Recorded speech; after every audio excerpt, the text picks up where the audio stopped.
Good evening and welcome to Maple Grove Rugby Park here in South St. Vital in Winnipeg. I'm from Sandy Donald from Rugby Manitoba, and tonight we're bringing you two live games from the facility here, a senior men's game and a senior ladies game to start off with. Along with me is Colin Fraser. He's doing the colour commentary for tonight. And how are you doing this evening, Colin? Excellent, Sandy. Should be a fun night, starting off with the Brumbies versus the Rowdies, followed by the Assassins versus the Wasps once the men get on the pitch. All four teams real tight in the standings right now, so should be two excellent matches back to back here. Sounds good. And for those that don't know an awful lot about rugby, we'll try to fill you in with the play-by-play and the colour. We'll give you some interviews and we'll give you some terminology so that we can take the cover off this great sport of ours. Speaking of great, we're here at Maple Grove Rugby Park, a great facility, and Colin's to do with the management of this facility. So just give us a few words about Maple Grove. Yeah, we have a fantastic facility out here. Five full-size pitches, 6 volleyball courts. More information about Maple Grove is always available online, maplegroverugbypark.com. That's fantastic. Now you know all about that.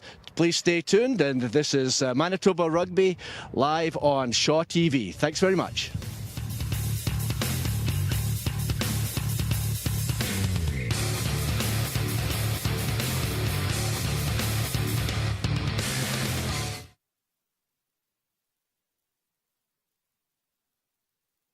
I've been musical my whole life. You know, you start in the basement with your cover bands and eventually you just move on. You start playing these kinds of clubs. It's like musical hub of Canada here in Winnipeg. It's pretty neat. It's satisfying for like your soul, just like the person that you are, right? Like I couldn't imagine not doing it. Live and local at the Pyramid Cabaret. Check your local listings for playtimes. The Media Nerds podcast discusses the evolution of music, TV, movies, radio, digital media, and comedy. It's just the right kind of injury. Right. Just keep me away from work, but I can still do stuff. Yeah. They consume it all and then talk about it. It doesn't feel as bad as the day after the election, but it feels pretty bad.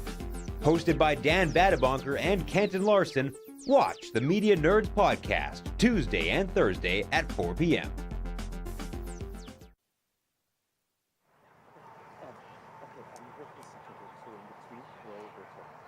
Back to Maple Grove Rugby Park here. We're just getting started with the ladies' game between the Brumbies and the Rowdies. We'll just go through the Rowdies lineup. Number 16, Reg Miller. 2, Jackie Jovan. 3, Arlie McKenzie. We're in number 4, Clayton Karpowski. 5, Amy Irvin. 6, Brianne Hoffley. 7, Hayley Grayson. 8, Jenna Mears. 9, Laura Amator. 10, Dawn James. 11, Sheila Lamb. 22, Stacey Shearer. 13, Taylor Post. 14, Rose Arculo. 15, Catherine Nugent. 16, Talia Ballers. 17, Devon Clare. 19, Kaylin Karpowski. 20, Melissa Livingston. 21, Katie McAleer, and 22, Sarah Popoff. Of course, Caitlin Karpowski is wearing number 4. She's moved up to the starting lineup. And now we move over to the Brumbies. Number 1, Rachel Henry. 2, Stephanie Arthur. 3, Joanne Morrison. 4, Hayley Garson. 5, Carlin Cummigan-Ranke. 6, Brianne Forstensen. 7, Jessica Lukasiewicz. 8, Kelly Newen. Number 9, Catherine Warner. 10, Tara Abbott. 11, Courtney Mains. 12, Madison Ray. 13, Cara Leckie. 14, Megan DaCosta. 15, Alison Leckie. 16, Samantha Theron. 17, Rebecca Howgate. And completing their lineup, number 18, Sarah Duncan. So we're looking forward to a really good game out there. We've got Amanda Kula as the referee, being ably assisted by Remy Autier. He's on the far side, and on the near side, Teresa Sanderson. So we're all ready for the kick-off here. Rugby obviously divided up into forwards and backs, 8 forwards, 7 backs. With me obviously is Colin Fraser. What are you thinking of tonight's game, Colin? Well, right off the bat, Amanda's about to get us started here as the referee. For the Rowdies, Laura at 9 and Dawn at 10. That's your scrum half and your fly half, which tend to be the communicators on the field, have lots of experience. So we'll be looking to Catherine Warner at scrum half for the Brumbies and Tara Abbott at 10 and see if they can match that experience out there in those key positions. Sounds good. We're just waiting on Amanda blowing the whistle here. Really the only time that you blow the whistle in rugby to start the game. After that, the whistle is only used to stop play. So we'll try and give you as much information, do a little Rugby 101 as we go through this first and the second games. You'll find that the ladies' game, although slightly slower, is very, very technically good, and it'll be a real good example of the way that rugby is played. 15 players aside, we're just getting ready to go here.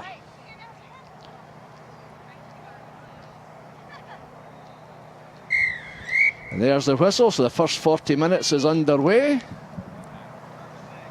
Starts with a drop kick.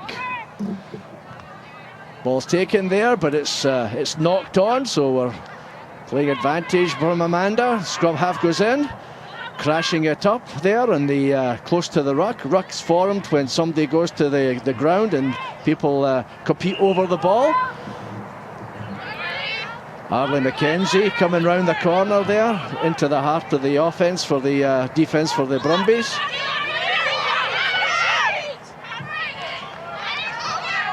There we go. Don James controlling it. Straight into Taylor post there. And the ruck is formed. Penalty there, Sandy. At the ruck, you must keep your feet. And what happened is the Brumbies player there dove to the ground in search of stealing the ball. Tara Abbott straight to the ground there.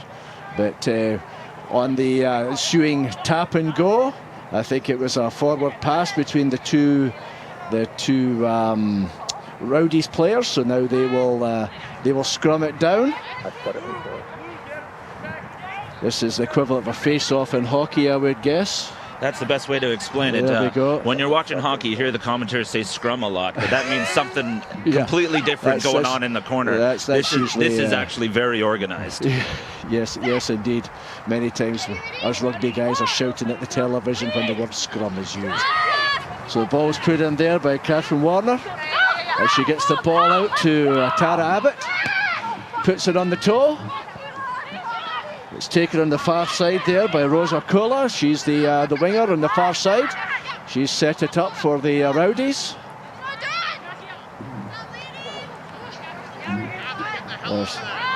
There's so. The ball's been produced against the head there by the Brumbies. Their number 8, Kelly Newen, taking it up. Nicely put back inside, their offside winger, that's Courtney Mains taking the ball up. Now the ball's coming out, switch back inside, Cara Leckie coming back inside there.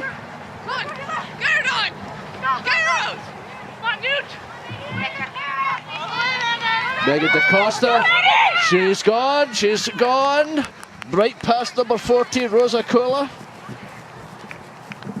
Nicely done, running into the middle, making it an easier kick. So nice try there by Megan DaCosta for the Brumbies. Well, I think they used that switchback nice to draw in the defenders. When I say that, that's when you saw the little kind of scissor maneuver. So what that allowed the Brumbies to do is set up wide for that next attack, get to the speed, work it down, and score an early try here for them. Very good. Also in rugby, where you put the ball down or you actually touch it down to score the try, that's where the conversion is taken from. 5 points, obviously, for the try, with an additional 2 points coming up, for the chance of 2 points if you make the kick from the convert. So if you put it down in the corner, it makes that kick a little more difficult. Colin also is the kicker for one of the senior men's teams, or has been until his Ngami knee gave away on him. So he knows all about this. He prefers it when people get to the middle. And unfortunately, that was a miss. It was. So that's a score of 5-0 for the Brumbies. Colin? I think a good start from both teams. Rowdy started the pressure right off the bat, took advantage of that penalty, took it about another 20 yards. Brumbies able to turn the ball over, use that set piece, those organized plays of bringing the ball back into the center of the field. Kind of stopped the Rowdies dead there for a second and gave it to the speed and brought it right back. So good start from both teams, but the Brumbies put the foot down and take the early 5-point lead. Excellent. Yeah, what you'll find is usually there's a starter play that a team will use, and then after that they're just looking up and they're playing what's in front of them, Colin. Yeah, and on a day like this, someone wanted to keep it tight with wet conditions, wet ball, but teams play to their strengths and then go back to playing rugby when everything else breaks down. Super. Taylor Post putting the ball back into play there, taken by the Brumbies. They brought it up to the 10-metre line. Not sure if it's got to ground yet. Might still be a maul, but we're got a penalty. Probably coming in from the side there, I think it was. Colin, would you say? That would be my best guess on that one, being on the far sideline. I would say when you're in a maul situation, you got to drive straight, and they went a little crooked on that one and caused a penalty. I would say so. Taylor Post now kicking it out of bounds there. They will get their line. They put into the line out just outside the 22. So a good attacking position for the Rowdies. They'll be discussing what they're going to be doing in the backs. Maybe a forward move here to maybe take some of the forwards in and then release the Hounds. What do you think, Colin? I would agree. They got the entire pack, all 8 forwards there in the line out, of course, with the hooker throwing the ball in. Might be looking for that attack, but not straight balls, so it will be a scrum down to the Brumbies. That's the case there. There's a free kick, or a scrum down now for the Brumbies. The ball in the line out has to go straight down between the two teams. They're very open for competition. Obviously in the scrums it's got to be put somewhat near the middle of the scrum, straight down the two lines of players for the line out. So that one was outside, so obviously the offending team gets to go on defence, so we've got a scrum down. Put in by Catherine Warner again. Attacking the blind side, but well defended. Knock on, and on the on the pass. I think they were going to. They were heading over to Courtney Mains there on the far side, the far side winger, and just a knock on by Courtney. So we'll scrub it down. This time the Rowdies putting in the ball. Good pressure from the Rowdies off the back. Brumbies looking for that blindside flank from the Rowdies, stepped up and forced a knock on or the forward pass there. Yep, that's one of the major principles of rugby. Go forward. Go forward. Yes. Take away time and space. There we go. Well done, out to Taylor Post. Now we get Rose going to ground. Well done. Good support play again by the number 10, Don James.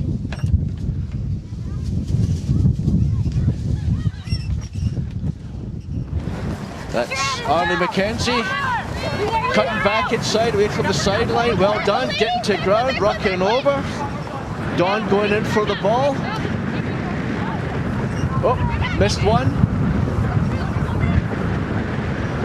Sheila Lamb and the winger on the far side. Now we're moving it out. We got a 15. We got the full back outside, but we're taking it back in.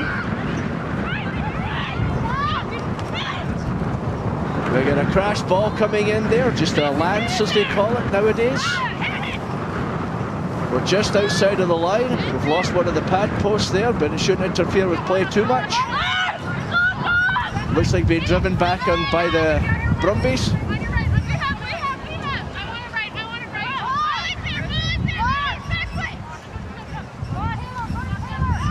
Don James calling for the ball, straight out to Lamb on the wing. Moving a little bit laterally though. Need to somebody to maybe straighten it up and come back inside.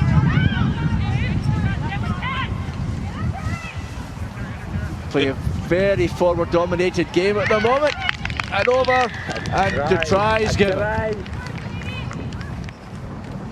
Just trying to find the number of the person there that took it. It could be Jenna Mears, who's the number 8.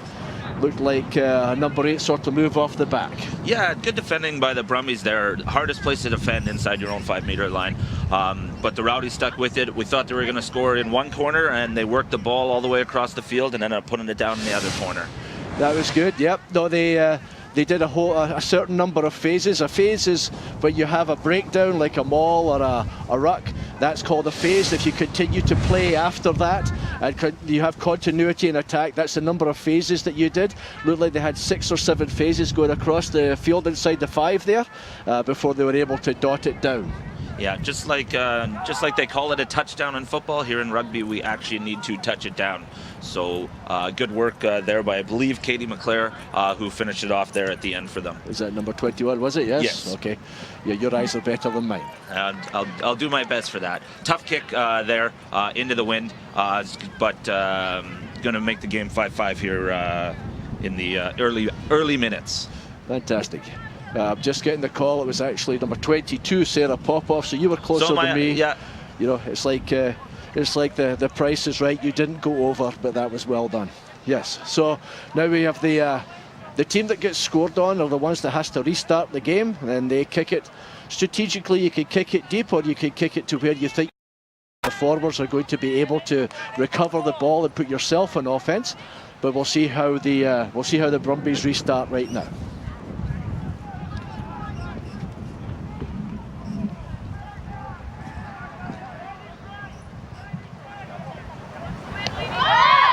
So the mid-range kick there, it finds some grass. Number 18, Hannah Rossignol going back for that one. Setting up the ball. No, sorry, a ruck, it's ball to ground.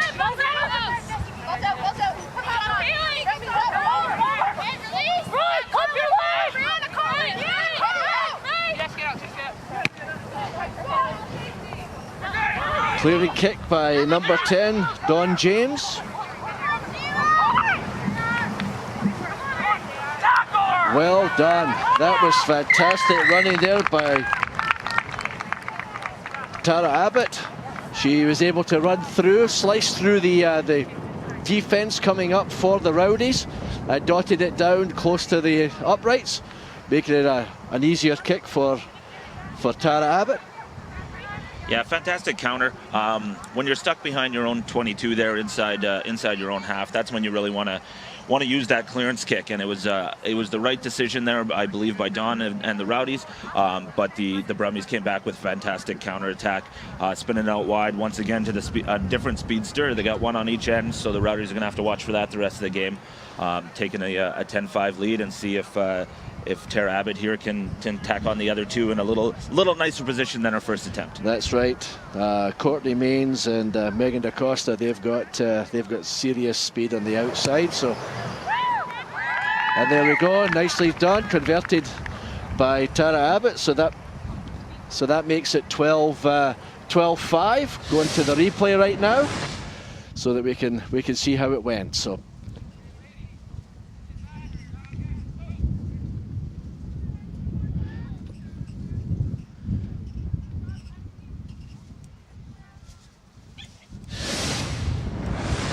So there we go.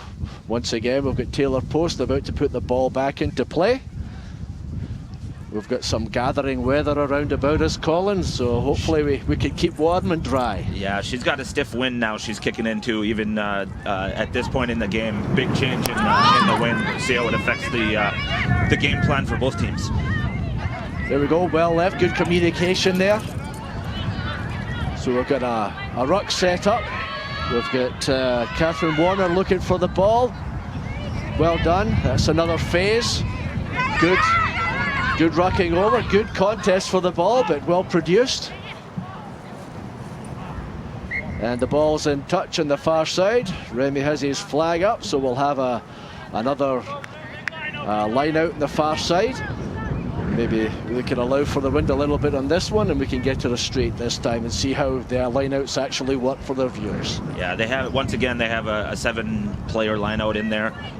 If the hooker can adjust for the wind, which appears they have, well done. Looks like they're going lineout to maul here. Right you are. They've got the maul set up. Ball has to get to the back, and we've got number 18 there. Caitlin Kapowski, so there we are. Off the back, we got 22. Sarah Popoff taking her right up into the teeth of the defense, setting it up. Laura Amateur just getting ready, right out. Well done. You can hear the good communication that's going on in the field there. Back inside, Amy Irvin on the crash ball, number 5, playing lock.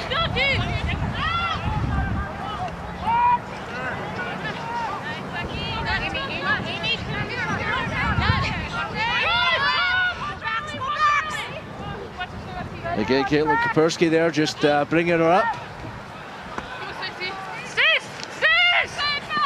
Sarah Popoff, nicely out. And we've got Rosa Kudo just shy there. Catherine Nugent tackled right on the goal line. Oh. High tackle on Caitlin Kapowski there. Quick tap and go by Laura Amateur. And there we have wily veteran Arlie McKenzie coming round the corner there and touching down. Yeah, great bit of team play there. You can tell that was their game plan, using the forwards 3, 4, 5 phases in a row there, opening up some rooms for the back. The Brumbies aren't the only team with a bit of speed, and the Rowdies get it right down to the goal line there. Take a penalty, quick tap, and they're in for 5. Yeah, that's the great thing about rugby, is that when the whistle goes, the referee still has the allowance to let somebody just do a tap and go. They like to see open flowing rugby, and we saw a lot of it there. Finished off nicely by Arlie McKenzie going on the blind side, or the short side of the field, round about where the players were still trying to get up after the last ruck, and dotting her down. So that brings us back to 10-12, kick to come. Taylor post, nice kick, but the wind just took her at the very end there.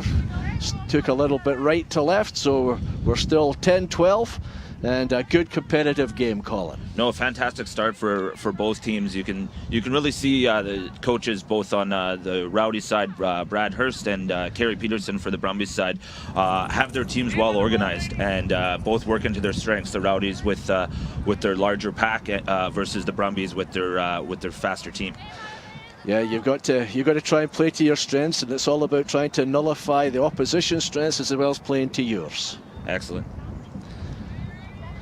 So now we've got Tara Abbott about to put the ball back into play here.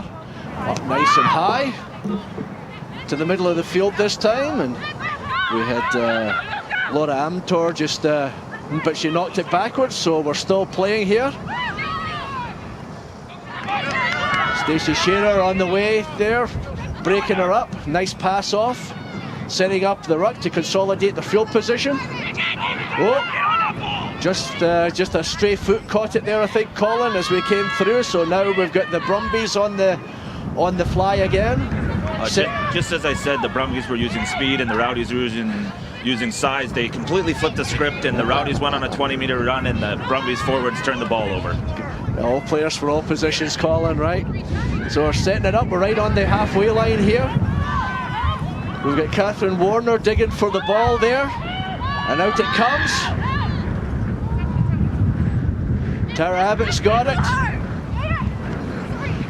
Out to Megan DaCosta, but knocking it on, unfortunately. So now we'll scrum it down on this near side, and we'll get a real good look at how these scrums are looking.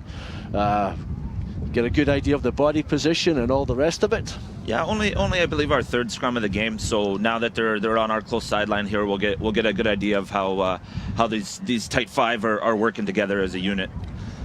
Forwards are made up of a tight 5, as Colin just said. That's the 3 front rows, and the 4 and 5 usually in the lock position, the second row, and then you've got the 3 loose forwards. They're sort of the search and destroy merchants. They need to be there to clean up everything and carry the ball. Okay, we've got a tactical sub coming on. So we get Jessica, I think, off, and which number do we have coming on?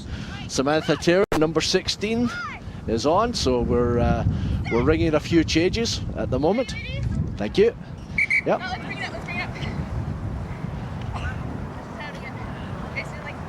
Okay, so it's 6, Brianna Thorstensen that's off. Jessica Lukowicki is still on. So we're going to have a nice stable scrum. So Amanda, the referee, she's making sure that we're going through the cadence and we get a good stable platform for the ball to come in on. Safety first always is the mantra for rugby football. And there we go. It's hooked back. Jenna Mears is at the back and it's off. Dawn James has got it. Back inside. There was Stacey Shearer coming through the middle there. Oh. And we had a turnover, but they've kicked it away. Oh. Knock on in the tackle there by Courtney Mains.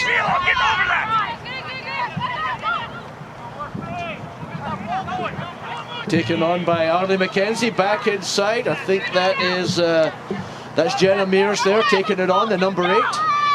Getting to ground, consolidating position. She's seagulling around down a little bit.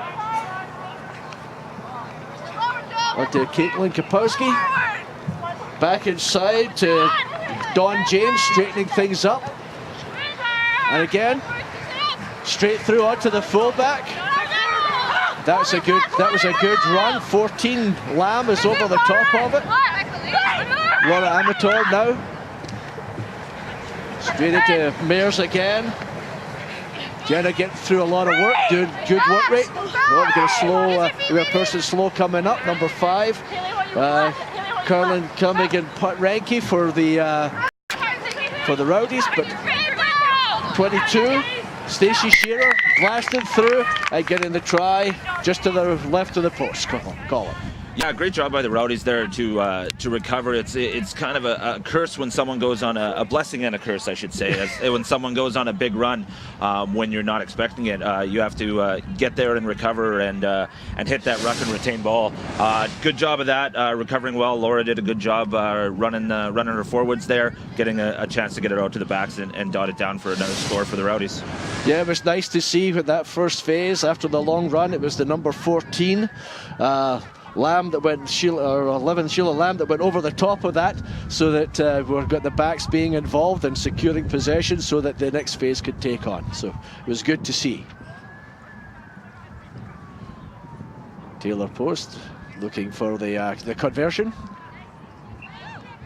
And well kicked.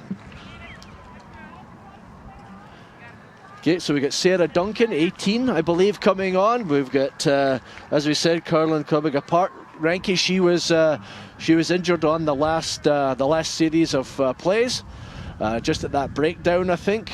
So looks like it's an ankle, lower body injury, as they say in North America, I think they're calling. So she's being helped off. The great thing in rugby is if the play is still going on and there's a player injured, you get the trainer can come on and make sure, as long as there's no danger to that player, the player doesn't come back, the trainer can come on and ascertain exactly what the issue is and treat the person right while the play is going. So it's one of the great novelty or strange things that we have in our sport, which adds to the allure of it.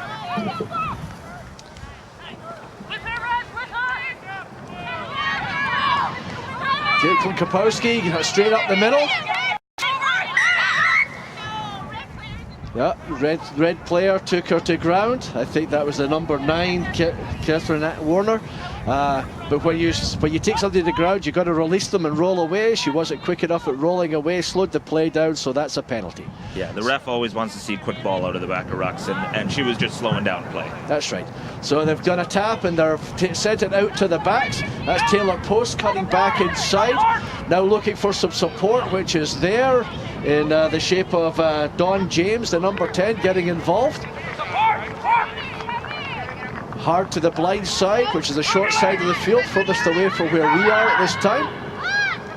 Recycling the ball. Amy Irvin right in there. But a turnover, I think, Colin.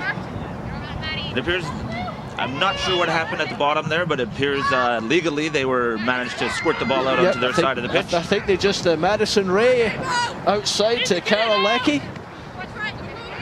Sustaining the Now we've got Megan DeCosta being looked after by Rosa Kulo. Well done, stripped by Rosa Kulo, well done. And number 9, Laura Amator, having a dart herself, getting to ground, was number 10, Dawn James.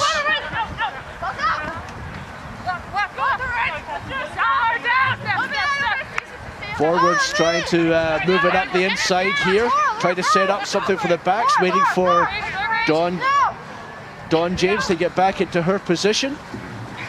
She'll be the one directing the traffic in the backs. There we go, Dawn James out to number 22 Sure, and now Taylor Post back inside 13.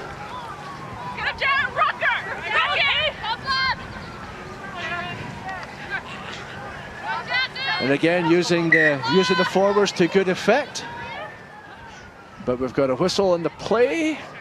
I believe the maul was taken in by the Rowdies, but they were unable to produce it, and now it's going to be a scrum down to the Brumbies. I think you're absolutely correct. They were too late producing it. The ball actually came out, but by that time, Amanda Kula, a referee for this game, had already blown the whistle.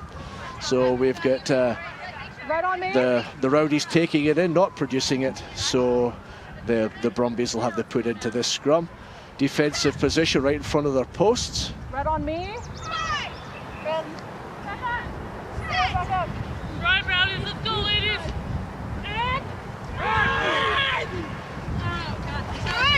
Well done, well produced. Tara Abbott with the kick, well taken by Taylor Post. And she passes dishes off to Rosa Kulo. And Rosa Kulo well into the corner. Nice try. Well, she deserves that try. This whole passage of offense from the Rowdies started with her making that one-on-one tackle on the sidelines, popping up and stealing the ball.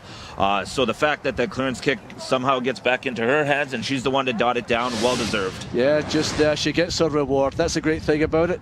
Just looking at the replay, there was some good work inside there by the forwards, and that shortened the defense. And then when the ball came out, gave Rose that little bit of room to the outside, and she was able to come around the corner and score just inside the 5-meter line, closest to us. Of course, when you dot it down just outside the 5, it makes life a little difficult for your kicker, but 5 points is always a good thing to have in your pocket, isn't it, Colin? Start with the 5 and then ask for the 2 later. That's right. And Taylor's going to get her a chance to ask for them now. Nice kick. Okay, and that makes it... Oh man, quick math. That makes it 22-12 with just coming up. I think we're just over halfway into this half. So the really nice work by the Rowdies to make sure that they set the platform, and then as always, when you set the platform, you always get good ball out to the backs, and then Rose was able to score nicely on the corner. They're doing a nice job of really sucking the Brumbies into those one-offs, and making some room for their backs to get out there and take all the glory after all the hard work from the forwards. I thought that you always were a back. That's what they tell me. You've given us faint praise. That's excellent. There we go. We got a steal ball there by the Brumbies on the drive by the Rowdies. And there we got the number 9. We got Dawn coming up. Dawn James coming up, taking away time and space, but tried to keep the ball alive. And we're over the far side. I think that's that Courtney Mains, the speedster from the far side. She's trying to take the ball in and set it up. Catherine Warner going in and doing some directing of traffic. There it is. Goes straight out for Tara Abbott. Oh, but she's been stripped of the ball. And then we got knock on and contact there by Dawn, our number 18. Sarah Duncan trying to bring it up into contact, but we've got another Brumby who's feeling the effects. Number 12, Madison Ray, I think it is, that's just getting up. getting the magic water out the bottle. Sometimes that's all it takes. Yeah. I remember playing in Scotland, it was a bucket, ice cold water and a sponge right in the back of your neck, and it's amazing how that revived you. Yeah, I remember playing for you with the provincial team, and just a little bit of dirt was all it took. Rub some dirt on it and off you go. It's magic elixir, it really is. So we're scrumming down here, Brumby's ball. Catherine Warner putting the ball in, always from the left-hand side of the scrum, so that your loose head is on your side, so you get the first chance at hooking it. Ball's at the back. Oh, pick and go by the new number 8, Sarah Duncan there. And straight out to Courtney Mains, who, as we said, has got a great turn of pace. Comes round into the middle, lays it down, and proudly presents it to the kicker to get the extra 2. Yes, nice setup from the Brumbies there. Yes. Solid scrum, giving them the ability to work it from a number 8 pick out to their speedster on the blind side and touch it down for her second of the day. Yeah, and as a right-footed kicker, you want to be as close to the middle as you can from the right side. She managed to do that quite nicely. You'll find that it's always nice on a good pitch like this at Maple Grove Rugby Park that you're able to slide in and put the ball down. You don't get that nice raspberry when it's plus 13. The place is hard as anything. So.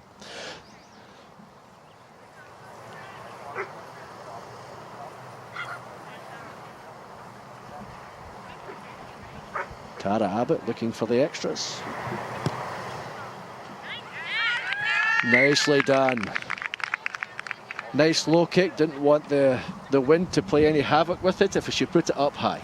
Yeah, she's got a bit of an advantage in this first half kicking for goal as the wind's coming mostly down from that side of the pitch.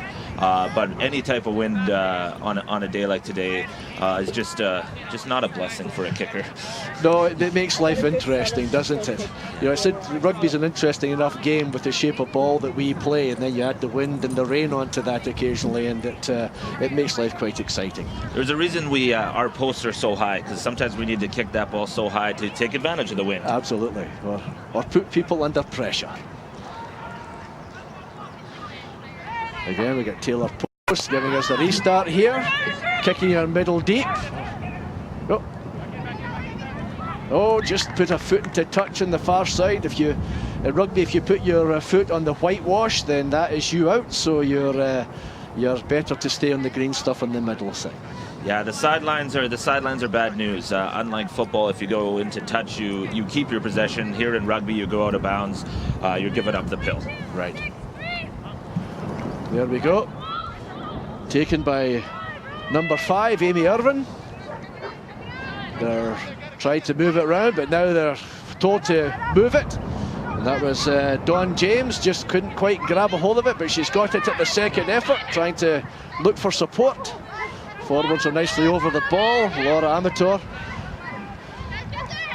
Straight into Jana Mears. 10 over the top of it. Dawn James, she seems to like the physical contact part of the game. She seems to like taking the ball, which is absolutely excellent. Nice little chip over the top. Yep, from Taylor Post. Take it by the fullback, Catherine Nugent. Dishes up to Megan DaCosta. Alison Lecky's the fullback. Oh, taken high by number 4, Harley. Set up. Caitlin Kapowski. So in your own end, you want to get a few yards and retain possession. So I think they'll be finding touch here, Colin. I would agree there. As you mentioned earlier, safety being a big factor in the game of rugby. High tackles are just not tolerated. And that one got a little high on her, giving the ball back to the Brumbies, who have put it in a nice spot here just inside the Rowdies' half to make a shot at attacking again. Yeah, Rose Arculo just couldn't quite track that one down. Landed in the field of play, but it's still nobody touched it. So the put into the line out will be by the number 8, Kelly Nguyen, for the Brumbies.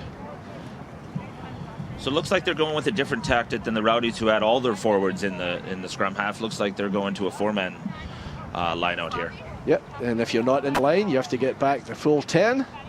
So this will be interesting. There'll be a bit of movement here, I'm thinking, Colin, so that we can see some of the, and hopefully we get a nice straight put in by the number 8 Kelly Newitt. Unfortunately, we've got a player down in the backfield, so while we're stopped, I think it's number 10, Don James here. We're here at Maple Grove Rugby Park. Very nice facility, as you can tell. The fields are in great condition, and they're open for all different kinds of events, rugby being the main one, but they've got beach volleyball and all sorts of stuff that happens here, so well worth coming down and having a look. Here's the line out. Oh. Knock on in the line out there by Caitlin Karpowski, but we're coming out. The ball's gone out to Tara Abbott. All the way out to Courtney Mains. Oh, number 15, Caitlin Nugent went across there and corralled her this time. Now we've got a ruck forming, I think, or have we got to ground? I think it's a ruck in the far side. Catherine Warner's brought it out.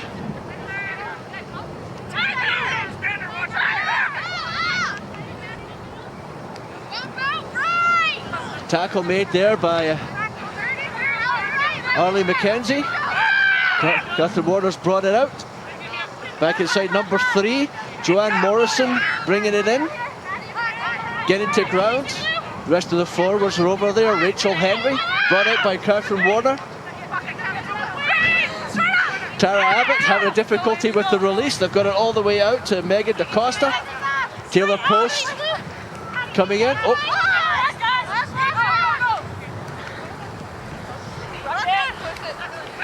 Rosa Colo there with a nice pickup and making sure that it's brought back in. Jackie Jovan in the bottom of that ruck there. Again, brought forward, knocked forward. Knocked forward by the Rowdies, so we'll have a scrum down. Brumbies ball. It's not the warmest day, so I think there's a little coolness in the fingers. Yeah, fingers are a little tight, ball's a little slick. Okay. As quickly as the Rowdies were able to take it away, they hand it right back with that costly knock-on. Yeah, 5 minutes to go. This is the time when you want to just sort of turn the screw a little bit and get a try right before halftime. Brings everybody up a peg and takes you nicely into the halftime. It's definitely a way to end a half. It is. It is so.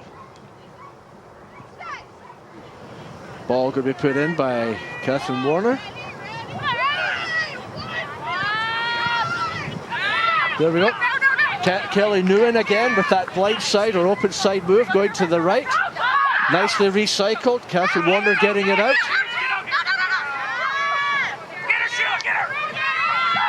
Courtney Mains again with the afterburners, and she's running around in. Sees Arlie McKenzie in front of her and decides it's time to go to ground. Nice try. That's definitely, once again, they worked the ball well, solid scrum, sucked a few players in. All you need to give is, looks like the size of a keyhole here for her to sneak through and score a try. Absolutely. She's a bit slippy on the outside, as they say. It was good recycling. Good communication as well to get the ball outside there. It seems to be part of their game plan to seriously use their advantages on the outside with the speed, and they're playing very well to those advantages because most of their scoring is coming from those avenues, Cal. Yeah, and as I do like to give more credit to the backs most times, but in this case, I really got to give it to the Brumbies forwards. They're holding those scrums square, giving the ability for that number 8 to make that pick, and from there they're spinning it out wide quickly and letting Courtney just finish it off for them. Yep, it's as they say, forwards determine who wins the game, backs determined by how much. Exactly true.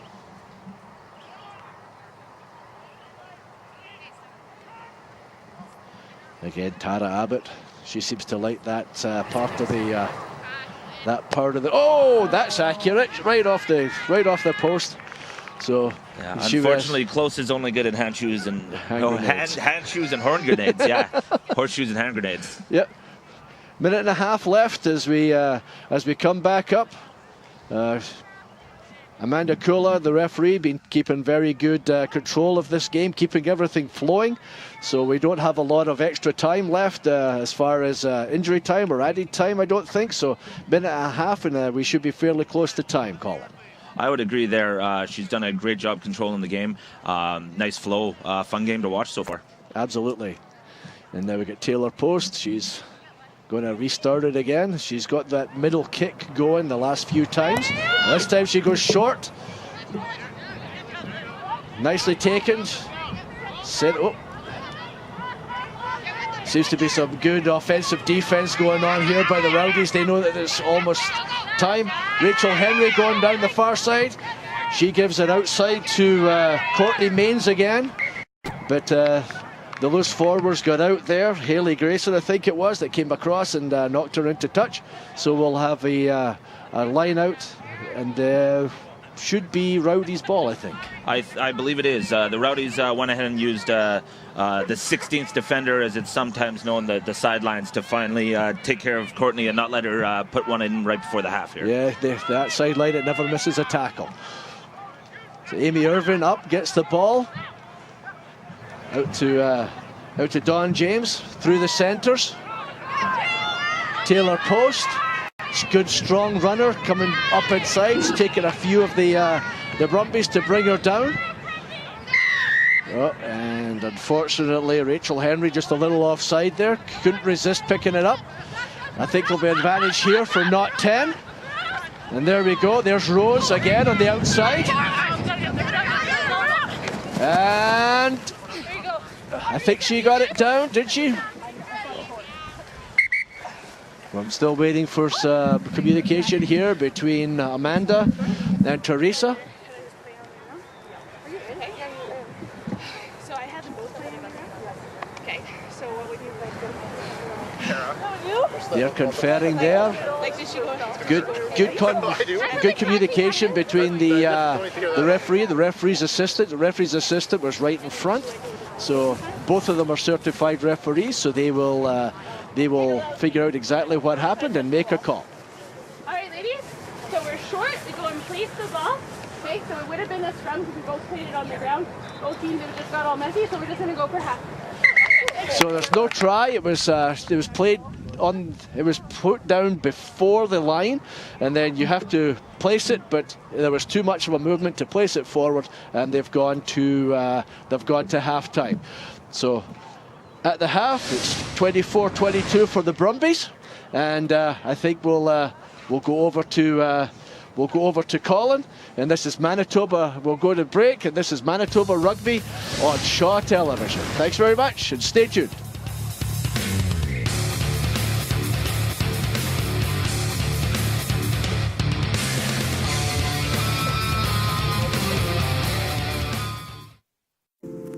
This is art. This is art. This is Winnipeg. This is Winnipeg art.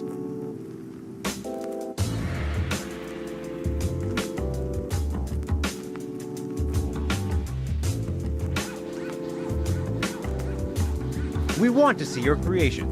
To get your work onto Winnipeg art, email us at createtv@shaw.ca. It ain't exactly easy getting by. I'm James, by the way. Matt, especially at Millworth High. You can have the girl this time. It ain't easy teaching there either. What happened? Because at Millworth, dysfunction is the primary function. Fight! And comedy sits at the head of the class. I don't like comedians in my classroom. So enroll at Millworth every Wednesday and Saturday at 7:30 p.m. on Shaw TV and get your higher education in hilarity.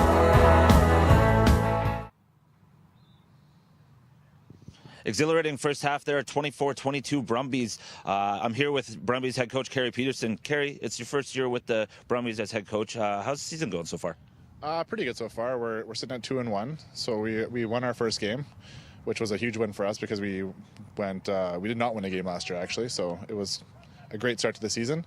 And right now the girls are just looking good, so Yeah. Thanks for that. Really saw you guys take advantage of your speed. The Rowdies were using their size there, sucking in some forwards, but you were able to kick it out to your speedsters. How's the first half going for you, and what do you need to do to finish off the game with only a 2-point lead going into the second half here? Well, it's pretty much what we expected going in. We knew they have big forwards and they are a dominant pack. We're a little bit smaller up there, so right now we have to hold them in the forwards as much as we can and utilize our wingers, which is what we're doing. So we definitely know we're a back stronger in the backs and they're strong on the forwards, so it'll be interesting to see how it all shakes out. Perfect. Thank you very much, Kerry. You're watching Manitoba Rugby on Shaw TV.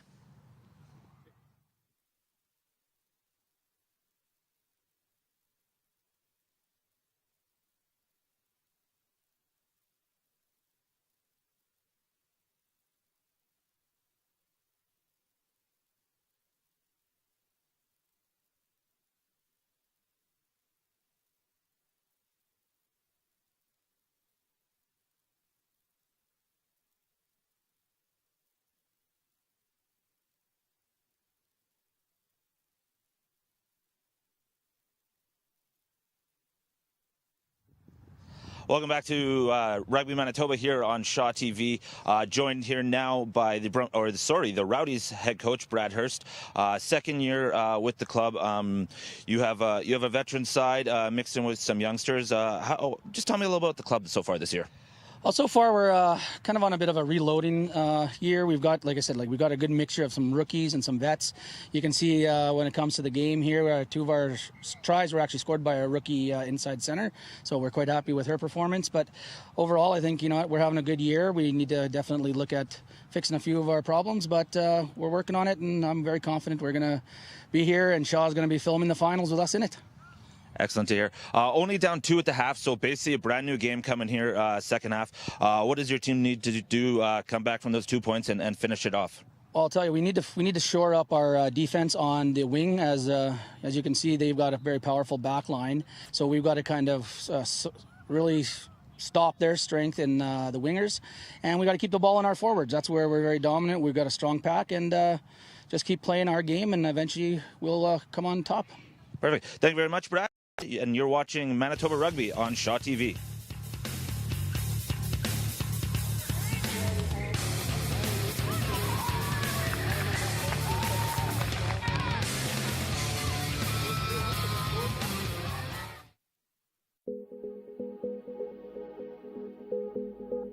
I want my movies to be seen and stories heard by millions, and for that, the series just isn't big enough. I want the big blockbuster films in my credits, and I'm not going to let being a girl stop me from achieving that. I want to see my name at the end of movies, even if it means moving away from people I grew up with. I want to bring my ideas to life, and finances is a burden I will overcome.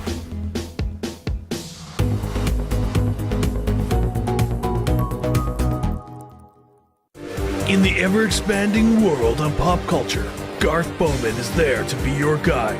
Whether it's movies, TV, games, or comic books, he's going to cover it all. I've been going to movies all my life, and the best parts of going to the movies is going to the movies. If you're worried about keeping your inner nerd at bay, don't worry. Here, you're off the hook. Get your popcorn, get your seat. That's where you're supposed to be. Catch all the action right here on Shaw. Check your guide for details.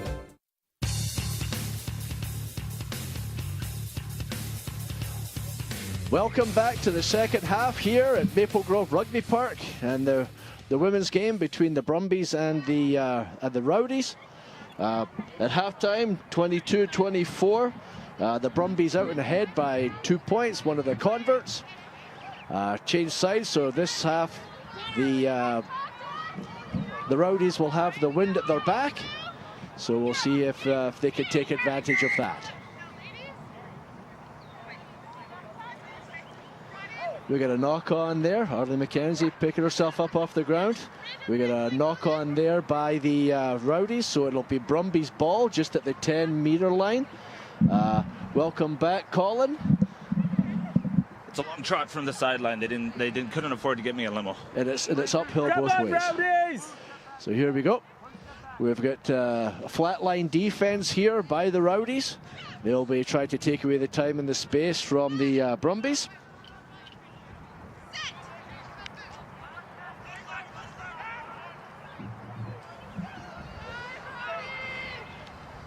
Nicely hooked there. Catherine Warner gets the ball out.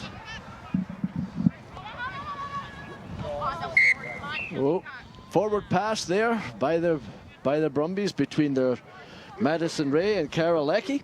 So we'll scrum it down. Rowdy's ball. Yeah, another solid scrum from the Brumbies there, trying to set it up, trying to get it out wide to their speed, as head coach Kerry Peterson mentioned at half. Just a bit forward, not allow the Joe Montana passes out here, so we got to scrum down Rowdy's ball and see how they attack here. Yeah, it's one of the, I can't think of another sport where you can only throw the ball backwards, Colin. Yeah, I can't think of another one except for, I guess, if you're a Cubbies fan, after a home run, you get to throw the ball back. Steady now. Here we go. And we've got Laura Amateur putting the ball in. Picked up at the back by Jenna Mayers. Number 10, Dawn James, crashing it up. And we've got number 22, Sarah Popoff. Nicely recycled back to Taylor Post. Looking for support, getting to ground. Jackie Jovan going over the ball there with Jenna Mayers. Out to Arlie McKenzie, who looks like she's being held up. Gets to ground.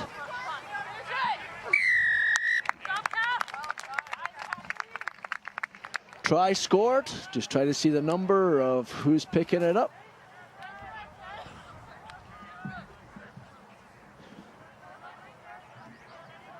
It was one of the loose forwards, I believe, with the scrum cap on. Well, one of the Rowdies is going to get credit number for it. 5, Amy Irvin, I believe. Amy's going to take credit for it, but that's a full squad try right there. I believe it touched everyone's hands after a solid scrum. Now Taylor's got a chance with the wind at her back instead of right into her face to add the 2 here.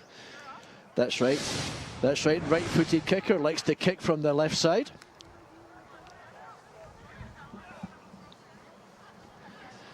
The Taylor Post going to put the kick up.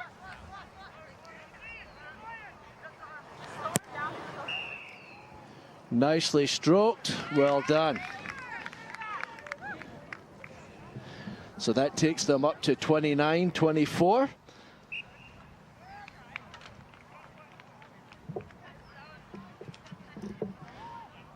Good continuity of play there, Colin. There was all the forwards were involved, including Arlie bringing it up, just being shy of the line, but good follow-up work by our tight 5 comrade, number 5, Amy Irvin. Yeah, Amy was quick on the ball there. The Brumbies were looking to set up a counter ruck, and the opportunity just wasn't there because Amy was quick to jump on the ball and dot it down past the line there. Now we got Tara Abbott going to restart the game here. A little bit different for this time, kicking into the wind. We'll put it nice and high and have it hold up. That's Reg Miller taking it. Now we get Laura Amateur digging at the back. We got Jenna Mayers on the crash ball. I think we've got an offside call there. It looked like Amanda had her arm out. Oh, yeah, looks like it. There was nothing coming, no advantage coming from that.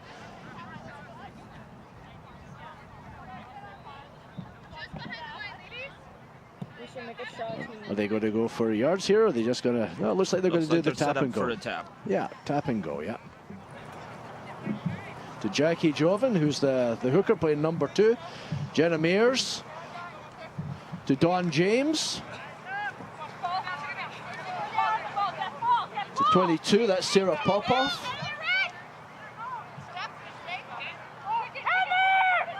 Nicely rucking it.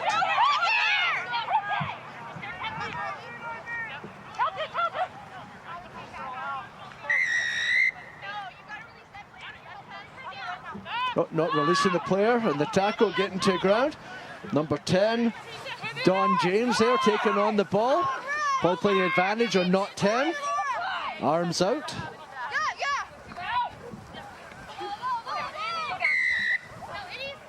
Anytime you see the referee with her arm out pointing to a side, that means he's playing advantage on either a knock-on, a forward pass, or a penalty, or a free kick. Yeah, Don really took advantage there. The Brumbies weren't set up, weren't back 10, and Don took the easy penalty from them. Right. There we go, Arlie McKenzie taking the ball in. Getting it to ground, recycling it. 18 and 19 out here on this side, just waiting for it, but this goes to the open side.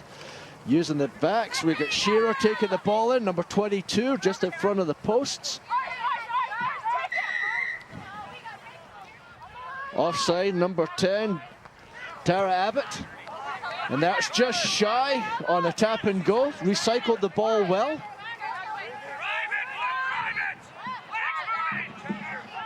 Trying to dig it out, number 9, Laura Attamore.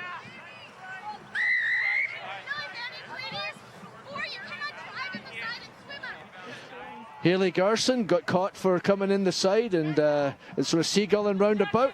There's Arlie McKenzie out, and out there in the far wing, Sheila Lamb going over for the try. Oh, no, sorry, tell a lie, Rosa Kulo on the far side. There it is, and they didn't give the time for me to say anything witty on those penalties, or for the Brumbies to set up. Each time the Brumbies committed the penalty, the Rowdies were there to take a quick tap and take advantage of it. Yep, no, it was nicely done. Looked like they were going to crash it straight up with Arlie coming back inside, but then she dished it and used the backs to full effect. Great use of the ball to spread the defense. Agreed there, yeah. They were really taking advantage. Thought they were over the line a couple times, and finally she was able to dot it down there just by sucking that Brumbies defense in and creating a little room for themselves.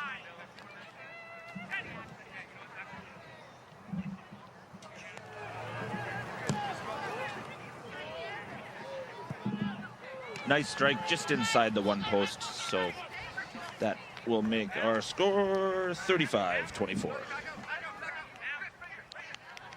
34-24. Math is not my strong suit, apparently. It's just as well you're good with the headset on. There we are. There we are. 34-24. Probably about just under 10 minutes into this second half. It's amazing the difference that the wind makes in a game of rugby, isn't it? When you've got it in your favour, it sort of gives you that little bit of an elation as you're running down the field. Yeah, even if you don't use the boot, just having it at your backs gives you that little mental advantage. Absolutely. We got Dawn James coming up to restart the game again. She went a little shorter this time, just like this time. They've allowed it to bounce. It was actually the winger Rosa Kulo that was taking the ball on there, but now we've got Jackie Jovan taking it on. We got a ruck, looks like it's lost. Turnover there, good work at the breakdown by the Brumbies.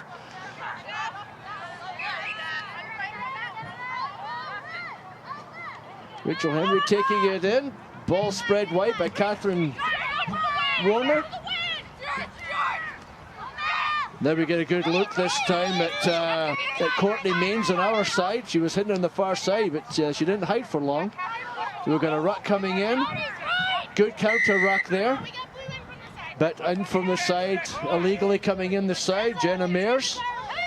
So we got a player down, looks like a calf injury. Maybe a bit of cramp on a cold night like this.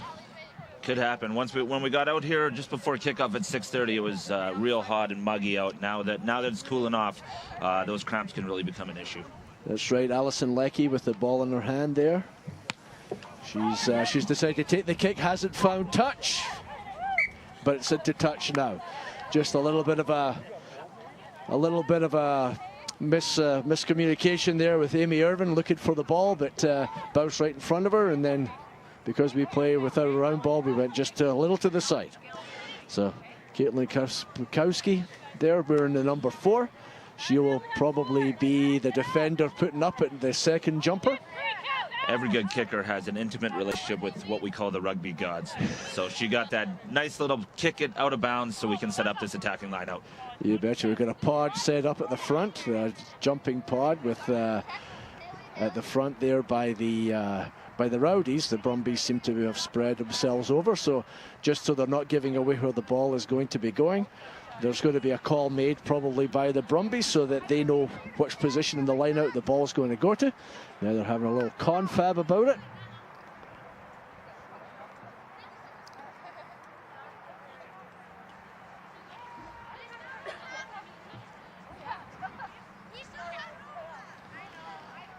We've still got the player down in the backfield. Amanda Cooler, our official, had a chance to go talk to her. Seems like it is just a cramp, nothing serious, so she's going to allow play to play on here. Yeah, the trainer's still there, so the player's still down, but we're going to have an opportunity to keep the game going, which is excellent. There we go, nice line out. Back to Catherine Warner, out to the midfield. Oh. Straight to Megan DaCosta. Looks like they've corralled her this time. They've got a ruck coming up. The number 10, Tara Abbott, over the top of the ball. Catherine Warner's looking to pull it out. And there it goes. Oh. Number 4, Harley Garson, just mishandled it, but it's gone back. Catherine bringing it out again.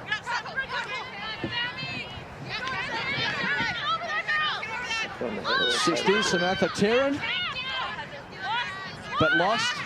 Nicely stripped by Jenna Mears. Laura Amator out to Dawn James.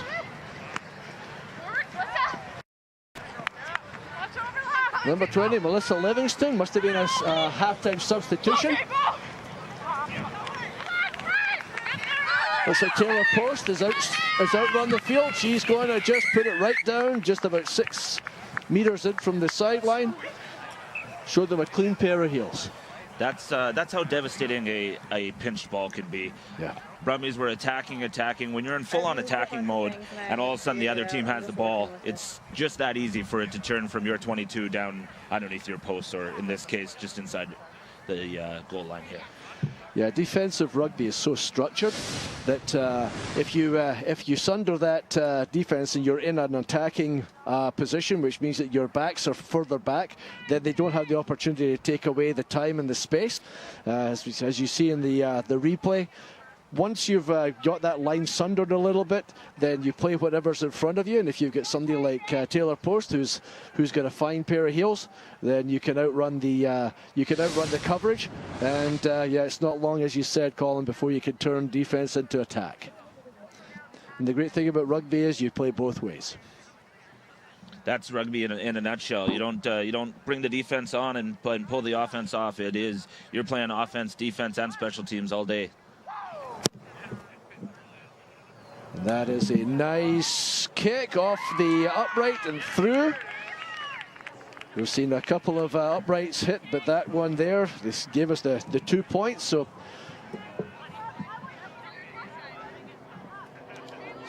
just nicely kissed off the inside of the left-hand post as we're looking at it.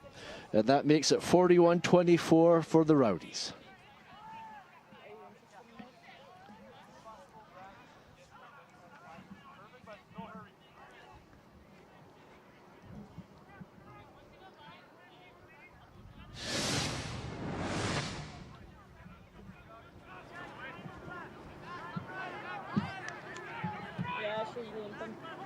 Looks like we've got a substitution being there. Stacey Shearer's come off. I'll just have to have a look and see who's come on to replace her.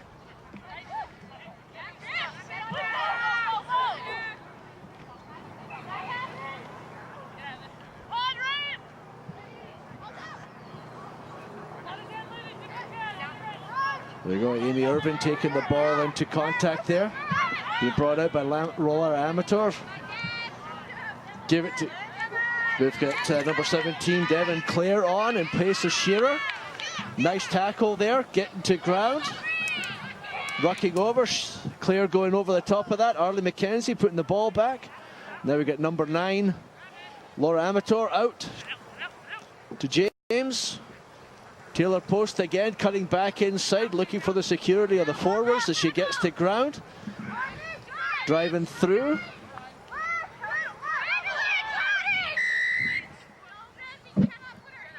Oh, we've got hands in that ruck.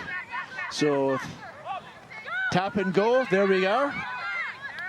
Number 4, Caitlin Kaprowski sets the ball back nicely, in looking for it, Laura Amator. Back inside to Brianna Hoffley.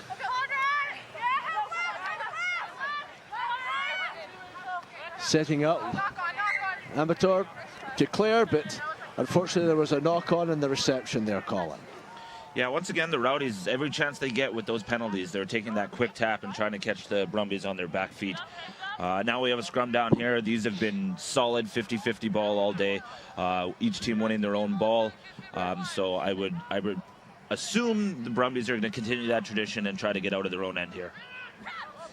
That's right. They'll probably try and get it back to Tara Abbott to give us the kick to touch so that they can secure field position and get their defensive line back in. Catherine Warner putting the ball in. That's taken against the head by the Rowdies. And the broadcaster curse. Well done. You're 2 for 2 today. There we are. 6 red. Keep your bind. Keep your bind, eh? Just tell you. Get 6 red. Brianna Hoffley there, just being warned about a full arm bind on the side of the scrum. Those flankers like to get a fast getaway. They're the ones that are hunting the ball, so they like to break as soon as they can and get after the ball. Again, Brumbies put in. Catherine Warner to put the ball in. I will make no predictions on this one. Oh, come on now. God hates a coward, Colin. Amanda's moved to the other side of the scrum. That usually indicates we got some props fighting for some body position. So she's moved to the other side to take a look at what's happening. Yeah, no, absolutely correct. And it's a new prop that's come on. So Devin Clare's the prop that's come on. So.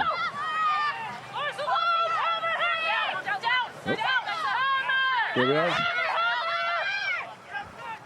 We got a hammer there with Brianna Hoffley taking the ball in. It's just shy. May have lost it, may have knocked it on, but no, they've brought it back.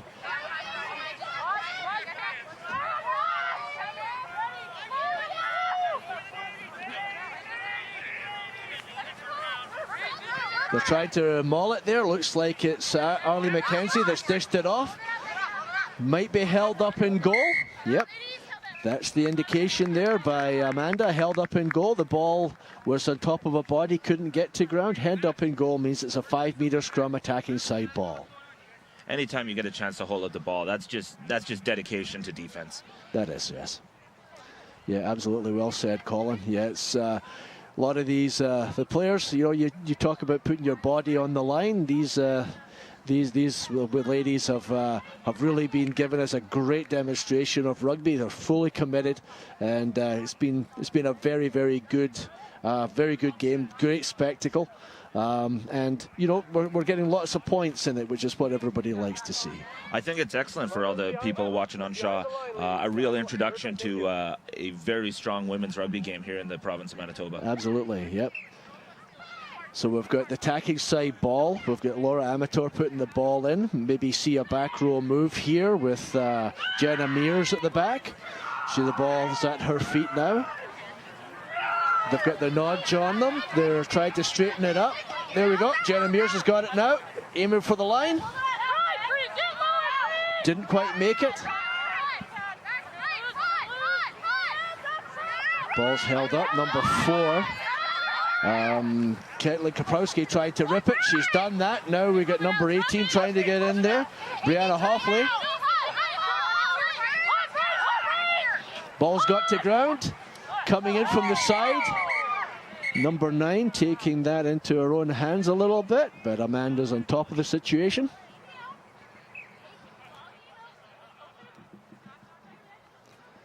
Oh, she's going with the first infringement, which is a knock-on by Red. She said the ball was open, so the Brumbies player was entitled to come in from the side there, Colin. We'll see if the Rowdies try to go for another shove over try here. Got close last time. 8 lost her bind, so she had to resort to picking up the ball and taking a shot at it herself. Yep. No, it's. I think that they've got. They seem to have the body position in that last scrum where the things were moving along. They were trying to make sure that it didn't corkscrew on them. Oh, looks like the Brumbies got the nudge on them there, though. Just about halfway through this second half. 19 minutes left. Oh, we got a foot and touch there. They managed to get a hold of Courtney Mains there. She was looking for that wide open space again. Colin?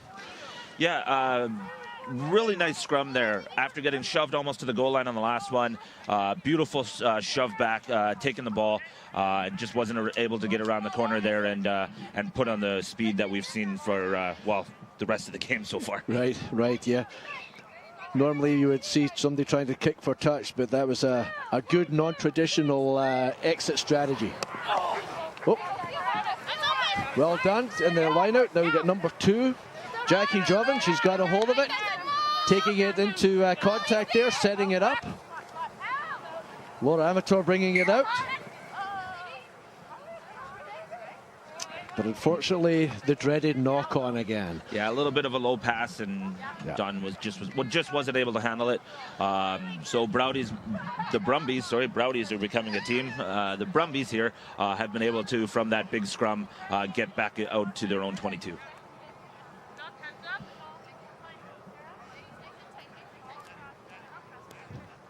I think given that we're heading into the last quarter of the game, down by 17, we might see a little bit of adventure from inside the 22. Would you say, Colin? Now's the time to take chances, definitely. They've played a well-structured game, but you're down right now. Time to take those chances, like we're seeing right now. Straight into her hands again, Courtney Mains. But she's being well shepherded there by Dawn, James, the standoff. But still retaining possession. Scrum half, Catherine Warner picks it up. Back inside to Joanne Morrison. Coming through with the feet, but well dug out. Ball went backwards, we're playing on. Tara Abbott taking her into contact again, looking for some support. And it's right there. Over the top, ball scoots out the side, but Catherine Warner's got it. Number 16, Samantha Theron there, setting the ball up. Ball on the ground. Hands in. She made the motion that it was hands in. From the side, hands in. A few infringements there, and at that point, as a referee, you pick one. You get a 3-for-1 deal. Is that what you're saying? That is what I'm saying. We don't call them all. We'll just call the one that I see first. That's good. There's Amanda. They're calling for Post, so Taylor Post, subliminal name, is going to try and kick for goal here. This is our first chance we've had to take a look at a shot for 3 points. So when they've been kicking for goals so far, it's on a convert, which will give you 2. Here, when it's a penalty opportunity, that would add 3 to your score. That's right. I think it's just some good game management going on here by the Rowdies. They're up by 17. This puts them up by 20. So it's more than 2 converted tries plus a penalty. So just try to keep the scoreboard ticking over, Colin. I would agree.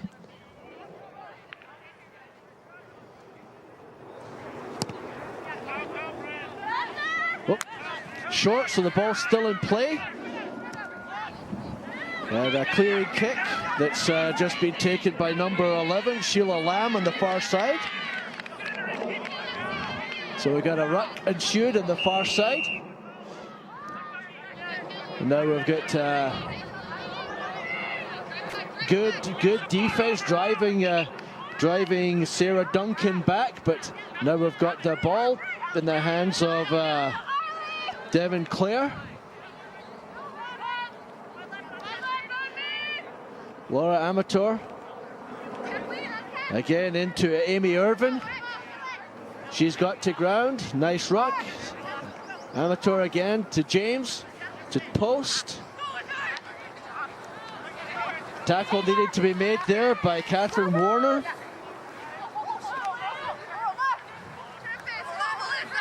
Out to Melissa Livingston. She's looking for some support. Finds it in Caitlin Kapernsky.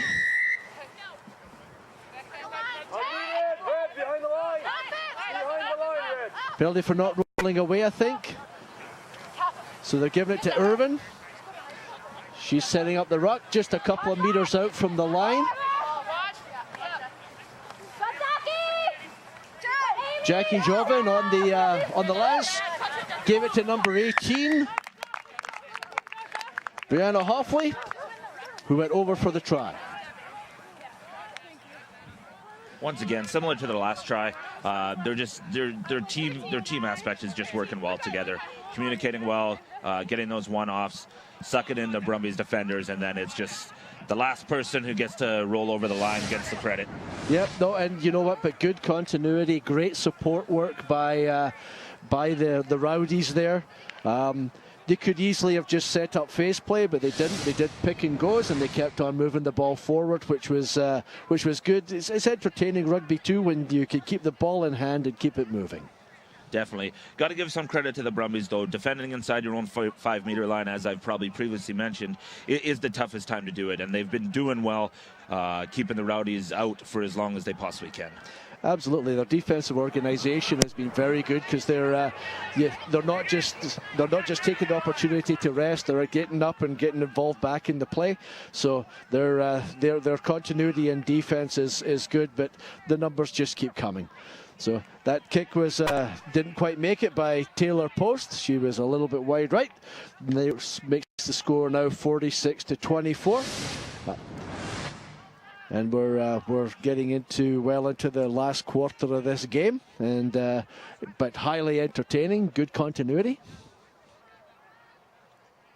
Yeah, about 12 minutes left here. Brumbies going to send it back. They've been working on that short kick, trying to regain the ball. We'll see if they go with that option again. The winds died down considerably in the last 10 minutes here. It was a great opportunity before to put it up into the wind and have it hang there nicely for your forwards to run under. But we'll see how we do here, what Tara Abbott decides to go with. Brianna Hoffley taking that ball on there. Setting up the ruck. Laura Amator back out inside.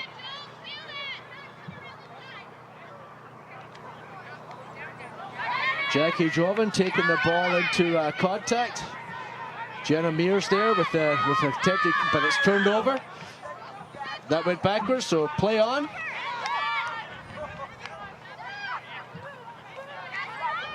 Right, that's the scrum half, Catherine Warner taking it on herself for a dab.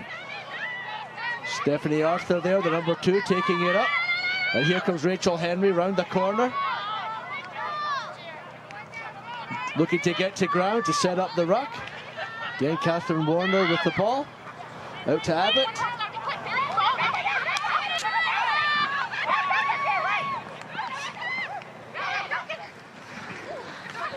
Dirty Lecky. And there's number 11 again. Courtney Mains. Dabbing it down. Out in the corner here. Yeah, that's her 4th try of the game. You can see her speed is just unbelievable. The Brumbies have done a good job when they can get it out wide, but committing their defenders, not just throwing the ball to her as quickly as possible, making sure those defenders commit, and then giving her some space to turn the wheels on. Yeah, you had a nice set-up play there by Rachel Henry. Got to ground, set up the phase, and from there it was beautifully through the hands. One cut inside to make sure that everybody was kept honest on the outside, and then a flip out to Courtney Mains, who, as they say, was just left to do the business. That's all there was. All she had to do was finish. Yep.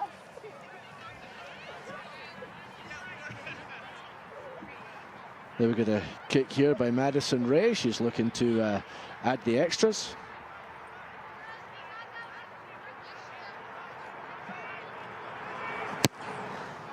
Just a little outside, as they say.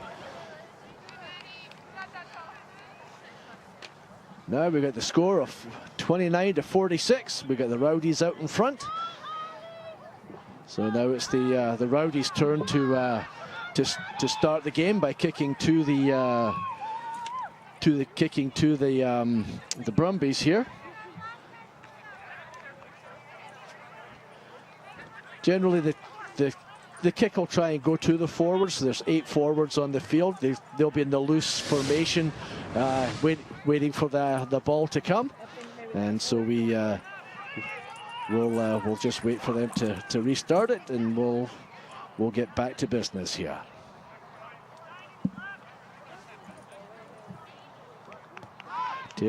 Taylor Post again with the kick. Stopped by Stephanie Arthur. She takes the ball into contact. Back inside to Joanne Morrison. We get some good continuity and offloading here. Outside to Brianna Thorstensen. She sets the ball up. We got a ruck pulled out by Catherine Warner. Just a little bit isolated there, the strike runner, but nicely recycled. Abbott out to Ray. Just a knock on there, but playing advantage, but none ensuing out there. I think it was Cara Leckie that had the ball slip out of her grasp. We'll start the game again with a scrum down. Rowdy's ball.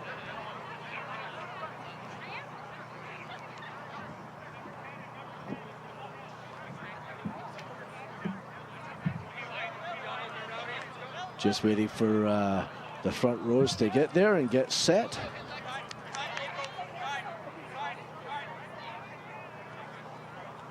The backs are arrayed, coming towards us this time.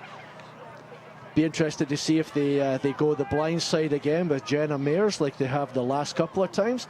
That takes the defense over to the far side, allows them to set up everything. Nope, they're coming to the open side with Jenna this time, but nicely done, and just a bit of a knock on there in the pickup. Interested that she came to the open side, because that's where the scrum half was waiting for her. And waiting for her she was. As soon as she got there, she took on that hit, tried to offload to, I believe, Laura Amateur at 9 there, right. Just off the fingertips, and now a quick turnover ball. Yeah, right on halfway. We've got the Brumbies packing down. Catherine Warner going to put the ball in. Kelly New has been fairly active in this game. We'll see how whether they have a back row move. Looks like they do, just straight from Newen out to Abbott. Oh, they've brought in Megan DaCosta from the far wing there to add some speed to the midfield attack. But unfortunately, they've lost the ball. They've been rucked off it. And now we get Amy Irvin taking the ball up. Back inside to Devon Clare. Well tackled there by the number 8, Kelly Newen. And a good turnover there, Colin. Yeah, nice pickup from number 10 at the back for the Brumbies after that solid tackle from their number 8. Yeah, Tara Abbott loves to take the ball into contact. Both 10s are really looking, James and Abbott are both looking for some real go to work. Must have watched me play when I was young, not the last few years. Oh, we had Catherine Warner coming in from the side there with the hands in. Now Taylor Post has got the ball in her hands. Might be a kick to the corner here, do you think, Colin? It appears they're setting up for the kick. When you're at midfield, you're not usually looking for that quick tap unless you can really catch them off guard. In this case, they have a lead. Get a little more territory, get further away from their goal line with the Brumbies really threatening here in the last few minutes. Yep, and you know, the Brumbies reorganization on their defense, I think they're becoming a little wise to the tap and goes. You can see their heads up and they're looking for that defensive situation. So Taylor Post decided it's time to go to the line out. Nice take again by Caitlin Kapowski, and coming out to Taylor Post. She does the old show and go. Right up the middle and hits the afterburners and right under the post. When you do a show and go like that and they bite, it's just one of the most wonderful feelings in the world. But I think she must have forgot we're live here on Shaw TV, or not live, but airing here on Shaw TV for a nice little dive that could have ended that off beautifully. Oh, she's a demure sort of a person, Taylor Post. I know her well. She's not the flashy person at all, but she made sure that she dotted it down right underneath the post to make life easier for herself with the kick.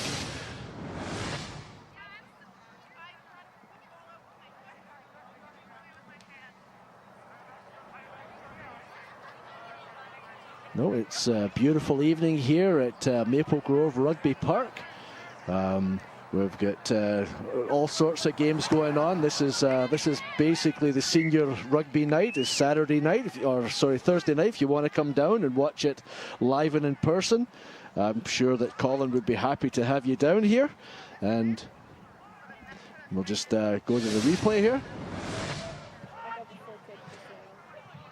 So the Brumbies coming back up. We've got probably Tara Abbott coming back up to restart the game again. Or Madison Ray, it was the last time. I think it was the number 12. 3 minutes to go in the game.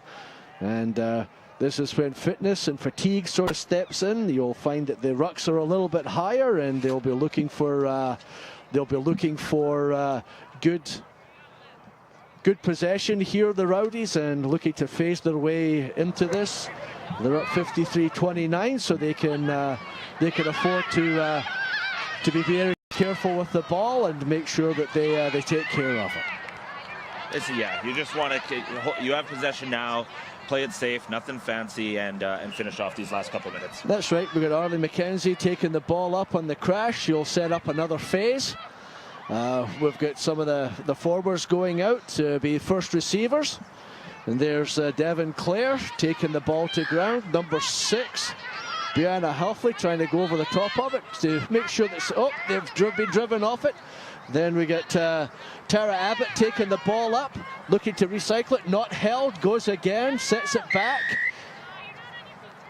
But unfortunately, she tried to take it twice. She didn't get to her feet before she regathered it the second time. In rugby, if you're held to ground, you release the ball, you can pick it up, but you've got to get your feet to do it. And unfortunately, Tara Abbott didn't regain her feet before she tried to play the ball a second time. Oh, we've got a player down, and it's just about where probably the kick to touch will go. So we've got a stoppage in play right now.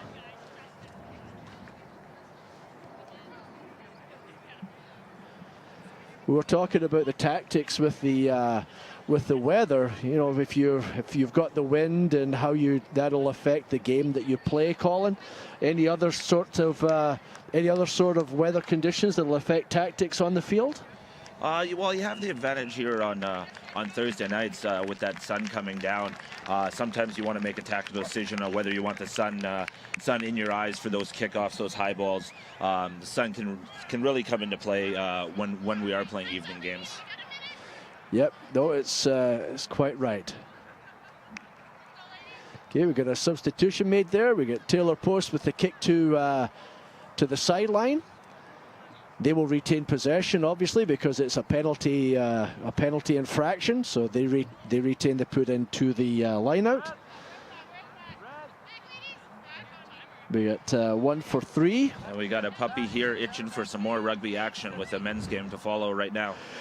Yeah, so we get Rachel Henry back in for Joanne Morrison here. So we're just coming to the final throws of the game. We get a knock on in the line out there by the Rowdies, which hands the scrum 15 out to the Brumbies. 15 metres in, just outside the 22, with an attacking line. But I think that they'll probably look to use their speed here a little bit. That seems to be their modus operandi.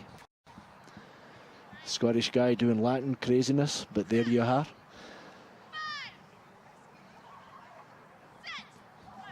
Ball coming in from Catherine Warner.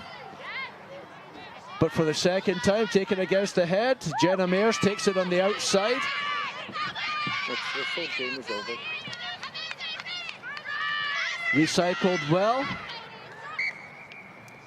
Unfortunately, number 18, Brianna Hoffley, she knocked it on, but This stoppage gives us an opportunity to announce our woman of the game, who will be number 22 from the Rowdies, Stacey Shearer, and I will be joining Stacey right after this game to have a quick chat with her. That's a great choice. It was a shame that Stacey had to go off just a little bit injured partway through this second half, but a very, very good choice. We're going to tap and go there. Catherine Warner giving it to Stephanie Arthur. She gets to ground. They're over the top. Catherine Warner looking for the ball again, out to Tara Abbott. Back inside to Brianna Thorstensen. Now they're going to rock over. Brianna's giving it off. There we go. Over the top to Tara Abbott again. Not held, so she goes again. Out to Courtney Mains. Oh, and that sideline made its tackle again. And there we are, ladies and gentlemen, full time here at Maple Grove Rugby Park. The final score is 53-29, and as Colin makes his way down, I'd like to say you're watching Manitoba Rugby on Shaw TV.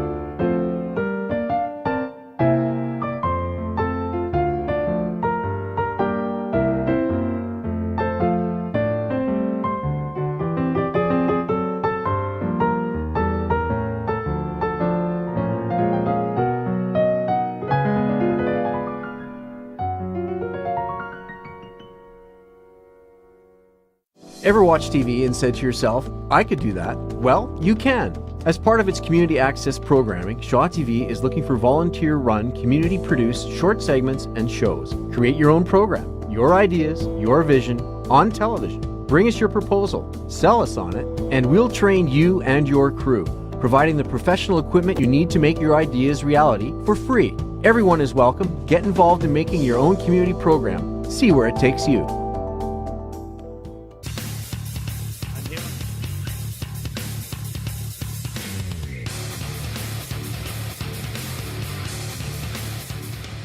I'm on the sideline here at Maple Grove Rugby Park after an exciting match between the Rowdies and the Brumbies. Here with Stacey Shearer, our woman of the match, who had to go lame at the near the last 20 minutes there, but for the first 60 put enough in there to show us she was well deserving of the award. Stacey, how'd the game go?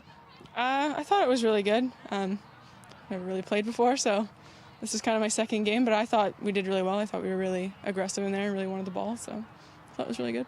Excellent. So that's Stacey in her second game, winning our first Shaw TV Woman of the Match. Stay tuned on Shaw TV for the upcoming match between the Assassins and the Wasps here at Maple Grove Rugby Park. Once again, you're watching Rugby Manitoba here on Shaw TV. Thanks, Stacey.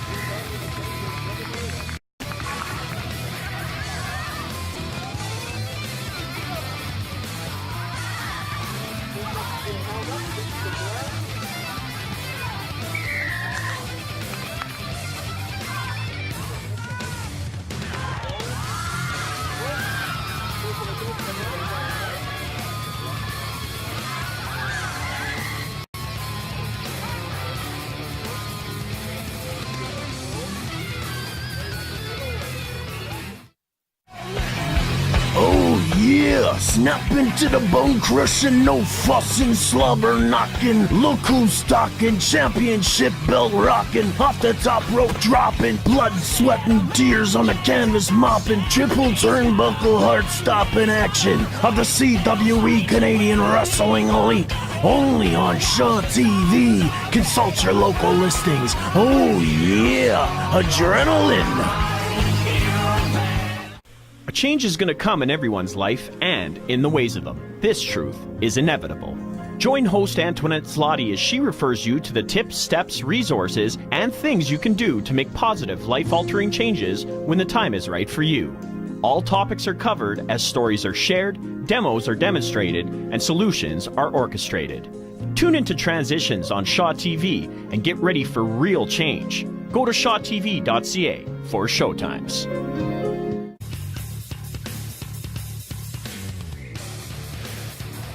Welcome back to Maple Grove Rugby Park. We're here. We're starting the senior men's game between the Wasps and the Assassins here.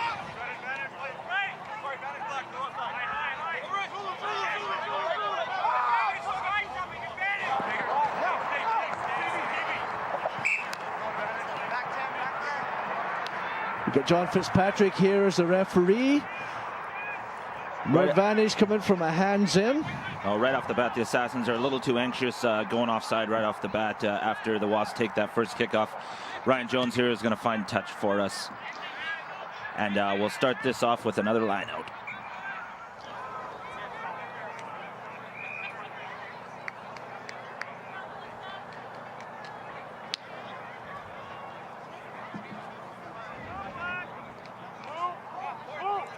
Looks like the Wasps are going to start with, once again, all 7-man line out. Nicely taken there by number 7.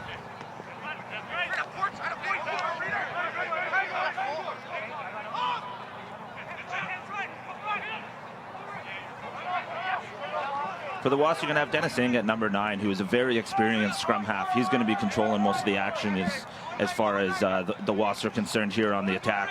Assassins have a very strong defense, so Wasps are going to want to exploit it with a little bit of speed and maybe some tomfoolery to throw the Assassins off their fast attacking. As you can see, they're fast up on number 15 here. Get it out to the wing, and we'll have a clearance kick. Back in the hands for number 9 from the Assassins, and the Assassins get their first chance with ball in hand to go on the attack.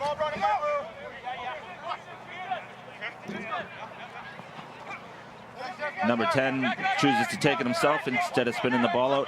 And now number 1 is picked it as well. So back-to-back picks from the Assassins. The Wasps holding strong right on the cusp of the rucks there. Another pick, three consecutive picks. Really trying to draw that Wasp defense in. Looks like they're set up to swing it wide now.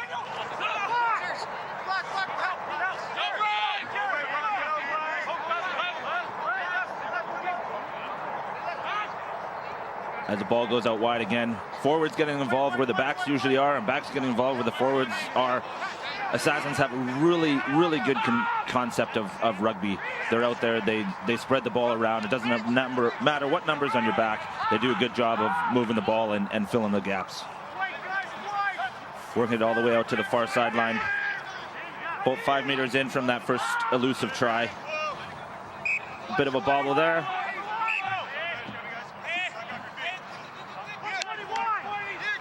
And we have hands in from the Wasps. Going to have a penalty 5 meters out from the try line. Quick tap from the Assassins as they go wide with it.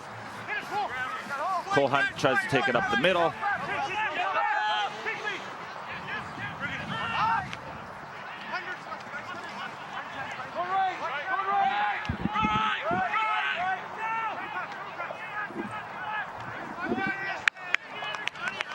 There's a nice try there by number 8, Daniel Strang. Now that the rosters are sorted out here in the broadcast booth, we'll have proper play-by-play once again from our one and only Sandy Donald. Thank you, Colin. Just a little bit of a technical issue there, but we've got it all figured out. Good continuity there on that play. Definitely. So what they were able to do once again, they right from the penalty, quick tap, work it out, suck the Wasps across, and then they worked it right back the same side of the field where they came from. Open up a bit of space for Daniel there to dot it down in the corner, creating a difficult conversion here. But as we mentioned, the wind is down. Should be more of a kicker's paradise than the first match we had a chance to watch out here.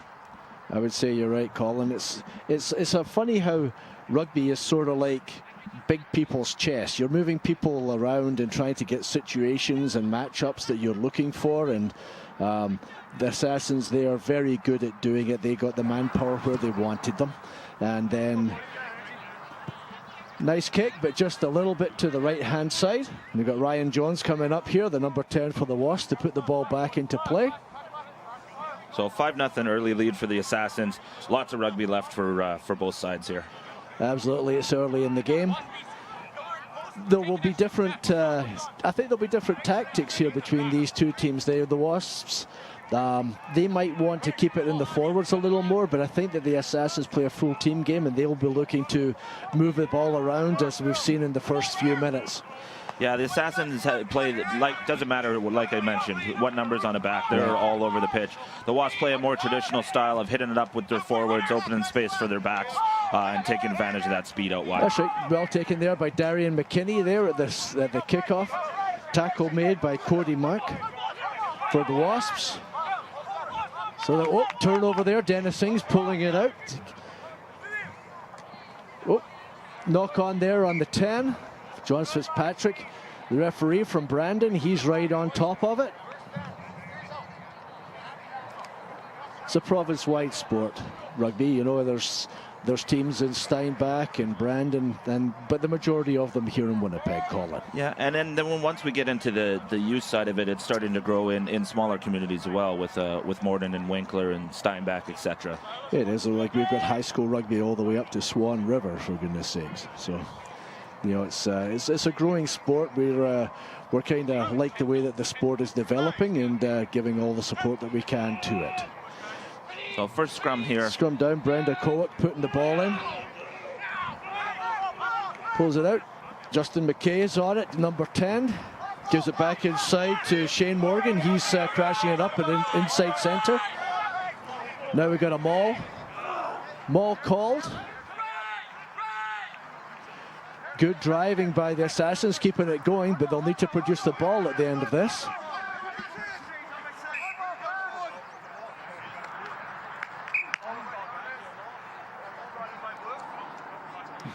And there it is. The ball was taken in by Blue, not produced by Blue, so that'll be Wasp put into this scrum to restart the game. When you set up a maul like that, the law is you must produce the ball as soon as that maul comes to an end. So as soon as you saw that drive stop going forward and men started hitting the deck, the Assassins needed to get that ball out right away. Weren't able to do it, so scrum awarded to the Wasps. With this is their first attacking scrum, so we'll see how they set up against the Assassins. Ball just outside the 22 as well, so if a clearing kick goes in, if it's taken back into the 22, you can't kick it straight out. Otherwise it's brought back, the line out is brought back to where you kicked it from. It's one of the quirks of our laws, so we've got a little bit of a footwear issue there on number 3, Ian Rillian, but he's rectifying that and we're good to go now.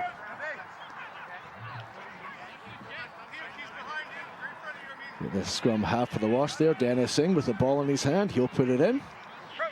And we'll see how this scrum goes. And they're holding it up pretty good, but it's gone. To Ryan Jones, who gave it a belt. Alex Rasmussen's got it. He throws it outside to Josh Boscheman. Josh Boscheman is scragged there. I think that was Alex Hanna, 13, coming up to get him. Ball's produced nicely though. Cole Hunt again with the flowing locks.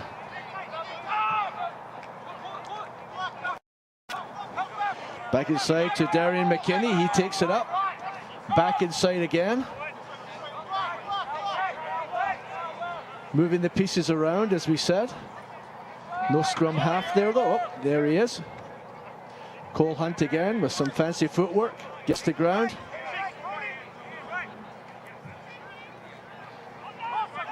Robert McKay taking it up, the loose head prop. Jade Billington there, number 6. He's from New Zealand originally. Dennis Singh catches the kick. He's taken nicely by Josh Boscheman.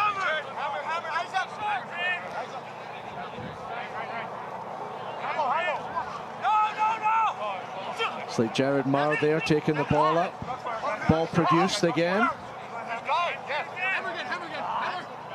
Ryan Jones coming in to take it. box kick into the middle of the field. Taken by Lane Fiddler there.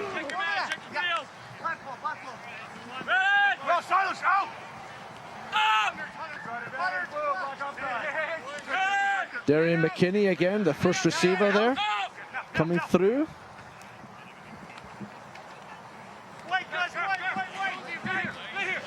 Setting up a ruck again, clearing the ball.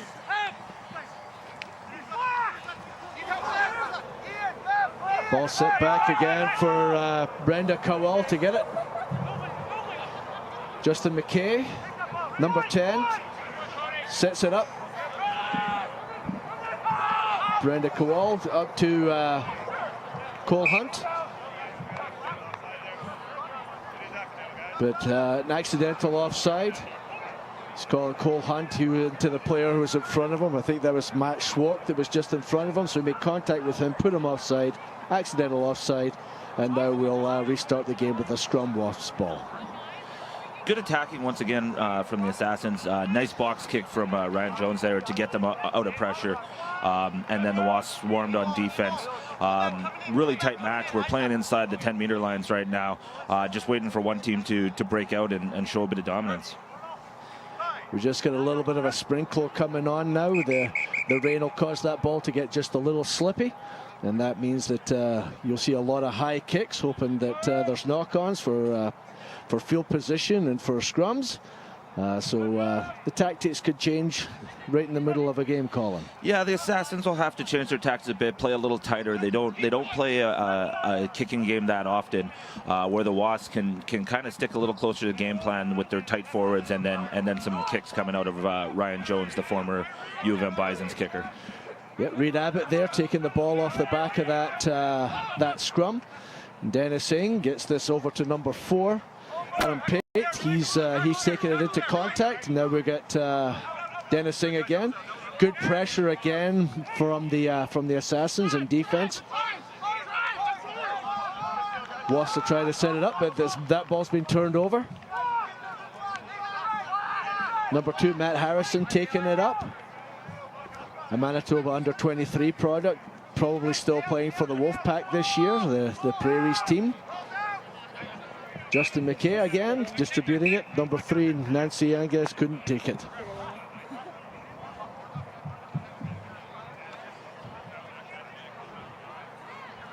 Just a little bit of a difference between the males and the female version of this. Like we just broadcast the ladies' game. This game, a little bit faster, just that little bit more physicality about it. But again, maybe not quite as technical. But it's good entertaining rugby regardless, Colin. Yeah, we've had a fantastic game to start the day, and so far the first 10-15 minutes here have lived up to the first game. So kind of different world, men's and women's rugby, but both entertaining either way. Absolutely. With Jared McLaughlin taking it into that contact there. Daniel Strang coming up and taking it on with Matt Harrison. Distributed out to the backs again. Nice tackle coming up there on the number 1, Bob McKay, by, I think that was Reed Abbott there, the number 8. Penalty for not releasing. Yeah, Wasp attacked that ruck very quickly, got their hands on the ball, which is their given right to do, and the Assassins just didn't want to play by the laws and give it away. Yeah, true enough. I think that it looks like the Wasps are starting to get into their stride a little bit here. Oh, a little bit of sneakiness there. Ryan Jones taking the tap and go, gives it to Dennis, but again, up very fast are the Assassins. And then they come piling in, and the ball comes out on their side, it looks like. Looks like the number 9, Daniel Brendan Call is in there. We get hands in by the Wasps, and we're off and running. Cole Hunt again. Giving it out, there's Matt Harrison on the peel, looking for help from his pack now. Well, Daniel Strang taking the ball up again. They've got 3 or 4 strike runners that seem to be reoccurring, taking the ball up here, Colin, as far as the Assassins are concerned, because they're good, secure runners with the ball. Brenda Kowal with the ball out. 13, Jarrett McLaughlin getting over the ball. Again, Matt Harrison. We get low numbers popping up in the back line, just like you said. It's all numbers for all positions here. But again, just holding on to the ball just that little bit long. Yeah, a little late to the breakdown. Came from a bit of an offside position. Had to leave his feet to avoid his own player on the ground. Sometimes you just can't worry about that player on the ground and use him as your stepping stones to hit those rucks. Well, as they say, if once you're on the ground, you're part of the ground in rugby. So, as they say, hurdle the injured, trample the dead.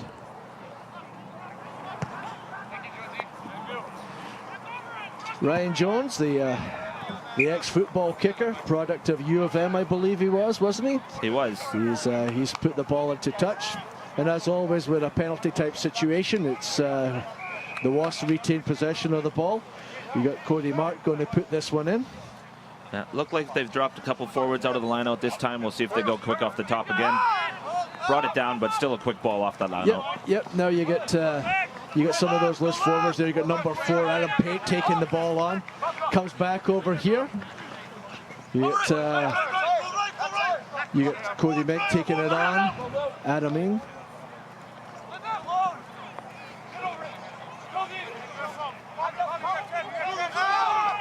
Dennis going to the toe there.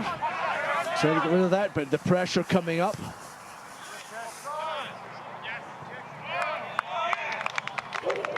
Nice clearing kick, but didn't find touch. Oh, did. Sorry. Teresa Sanderson on the far side, running up with the flag. Nice clearing kick there by Patrick Ryan. I think that was the winger on the far side. It was, and that's one of those kicks you dream about when you're practicing at training. It landed about halfway, and now we're down inside the 10-meter line. About 12 meters of bounce until it dribbled out into touch. Right. Yeah, that's when you get the ball tumbling like that, it's a beautiful thing, and then it checks up just and makes a fool out of you. You're trying to grab it. We get an overthrow by the Assassins, but unfortunately Reed Abbott couldn't grab it, knocked it on at the back. I think he was surprised the ball got to him.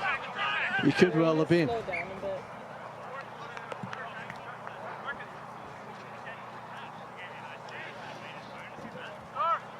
So we'll bring the ball out to the 15-meter line, and just inside the 10-meter line on the Assassin's side, they'll have the put in. So Brenda Kowal will put this one in, and we'll see what they do with it. Wasp with a good, solid scrum, but pulled out well. Justin McKay with it. McLaughlin there coming to the inside, coming back to the safety of his forwards. Pod was left out the far side, so we got some loose forwards and some useful forwards out this side. Then they go to inside again to Daniel Strang. Punching the ball up, keeping the ball alive until he has to go to ground here.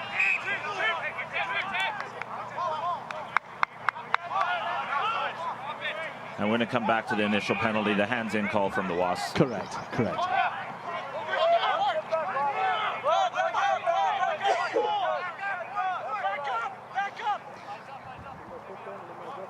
Brenda Kowal's got it, so he gives it inside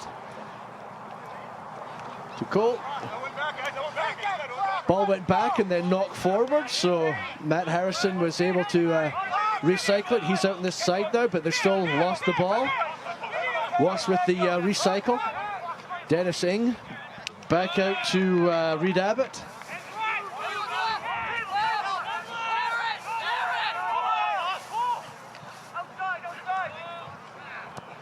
Two knock-ons there. Yeah, you can tell the ball's getting a little slick with this little dusting of rain. Yep. Jared Marr with the first one into the Assassins player in front of him. Knock-ons can be caused by knocking the ball on, so it either hits the ground or a opposing player or a player in front of you immediately causes the knock-on. So no advantage coming there, so John Fitzpatrick blew it up. And we've got a scrum down. Assassin's ball. It's about equidistant to where the last one was, just on the opposite side of the field, right about the 15, just in from the 10-meter line. Brenda Kowal with the ball. He gets it out to Justin McKay, looking for a straightening runner, gets it, and number 12, Shane Morgan.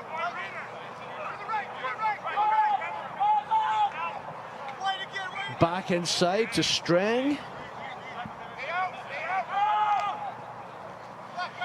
This was Nancy Agones coming straight through. And Assassins are playing on the advantage again. Yes. There we are, no advantage coming from it. So John Fitzpatrick's running back to make the mark. Wasps are going to have to get more discipline around the breakdowns. They've been called 3 times in a row now here for hands in. Yeah, I think their game plan is to try and slow down as much of the ball as they can as far as the Assassins is concerned. Again, out to Cole Hunt. He's caught by number 6, Darragh Tierney. He's a slippery individual, Cole.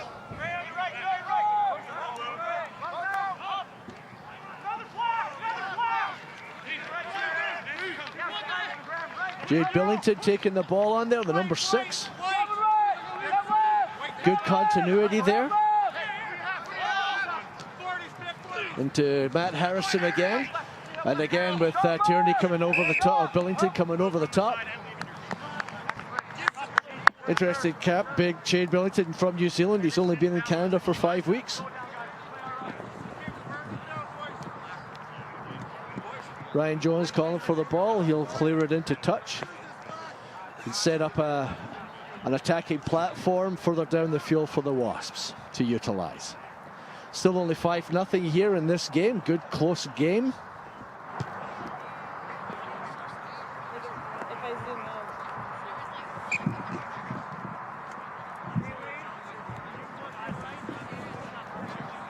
Just a very small passing shower here. Nothing really to write home about. Just enough to make it a little slick on the ball.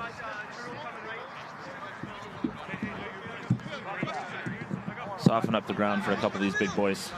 Yeah, it's always nice to land on a soft piece of ground as opposed to bouncing a couple of times. Nice take there by Jared Marr at the line out. On to Ryan Jones, who comes back inside to Thomas Faison. He's crashed her back inside, looking for the security of the forwards, but turned over. Shane Morgan there, the number 12. And again, looking for the strike runner, Daniel Strang, the number 8. Robert McKay on the sweep, the number 1, the loose head prop. Ball was out, nicely done by number 6, Darragh Tierney.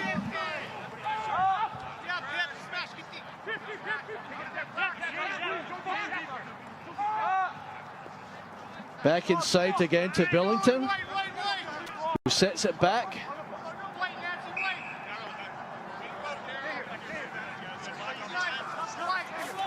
No advantage coming there, so John Fitzpatrick's brought them back for Assassin's ball. Robert McKay still with the ball on the charge. Cole over the top. On to their number 5, Darian McKinney. Knocking on the door again. On to Billington again, nice tackle. Stopped there by the number 2, Cody Mink. Well done, number 6 there, Darragh Tierney with the tackle. Very nice defense from the Wasps there. Very good. Playing desperate inside their own 5, making nice tackles, sure tackles. Looked like there was a yellow card flashed there by John Fitzpatrick. I'm not sure who got it, or I think it was for killing the ball at the line there. This might be one of those team yellow cards where you commit the same offense over and over again, and you're just the unfortunate last guy to get caught. I think so. Darragh Tierney, he's the one that accepted it for the team. Wait, guys, wait. Yeah, so Darragh will spend 10 minutes in the bin. Meanwhile, the Assassins attack. There's Matt Harrison attacking. Now we switch it back. Again, number 8, Daniel Strang, who seems to be one of their main strike runners. Out to 5, Darian McKinney. Looking for some support. Robert McKay over the top of the ball. But unfortunately, it was just a little too late arriving with Alex Rasmussen and him going over the top. Dennis Singh with the tap and go and the kick. right on halfway. Looks like we'll have a line out. Because of the tap and go, the put-in will be to the Assassins. He just didn't kick it straight out of hand. So it looked Colin? like Dennis tried to take advantage of the Assassins being within that 10-meter drop you have to do when a penalty is called against you. And when that advantage wasn't there, he decided to clear it. You never want to be playing underneath the shadows of your own goalposts. No, but very good defense by the Assassins. It could have been the easiest thing in the world to hit Dennis as he was in that 10 meters. But they gave him his latitude and gave him a bit of time to run and then closed him down, so he had to kick it. Good discipline. Good discipline, yeah. So Matt Harrison with the put into the line out. Makes this was nice and straight. Again over the top though. Ian Rutledge with the take. He's still rowing on. Graham Blythe is with him. Nice switch to number 4, Adam Pate, and an interception. Nicely weighted by Jarrett McLaughlin there.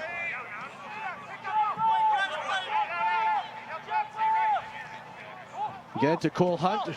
Nice tackle by number 2, Cody Mink again.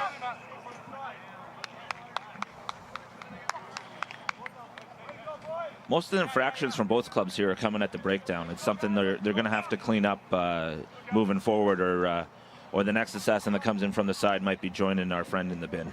Very, very true. Looks like John Fitzpatrick's just having a talk with the captain. Brenda Kowal, just to let him know, there's no more jiggery-pokery. That's the end of it. That's your last warning. Obviously, he had already had that talk with the Wasps captain. That plus it was inside the 5, which they tighten up the laws, obviously, the closer you get. So I think the next infraction of that nature by the Assassins could cost them 10 minutes.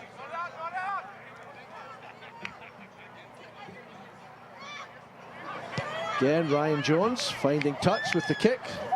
We'll start it with the line-up just inside the Assassins' half, and it'll be a Wasp put-in.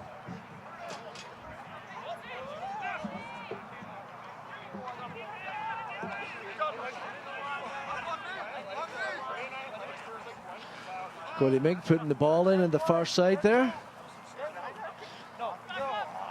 Number 7, Graham Blythe up to take it. And again, good line speed from the Assassins, closing down the Wasps. Point of contact is now 2 meters inside the Wasps half, where the line out was about 4 meters up. Great counter rucking there by the Assassins. Cole Hunt puts the grubber through. Grubber kick, or is the low kick that goes along the ground.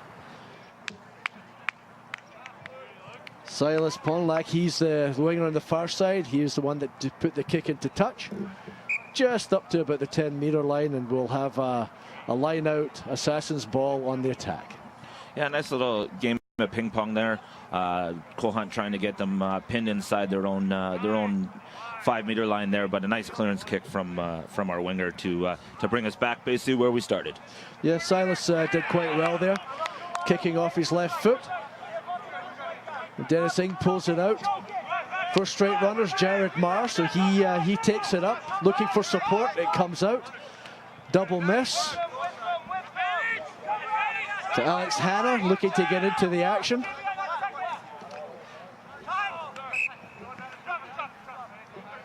Playing advantage on the offside for the Assassins, playing advantage to the Wasps. Now they've got a decision to make. Are they going to pop it in the corner, or looks like Ryan Jones has got out of his paws, so there's going to be a kick. Nice kick, well inside between the 22 and the 10, and that'll be Wasps' ball on the line out. Seems to be in a boxing match, you'd say we're just sort of in the jabbing rounds right now, trying to find out who's what and what everybody's going to be doing, Colin.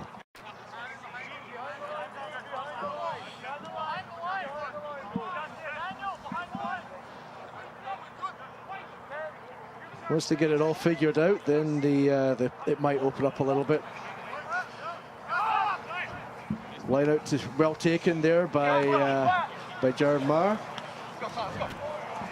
Number 14, Patrick Ryan, took it on nicely. Inside, Luke McKim just a little ahead of the play.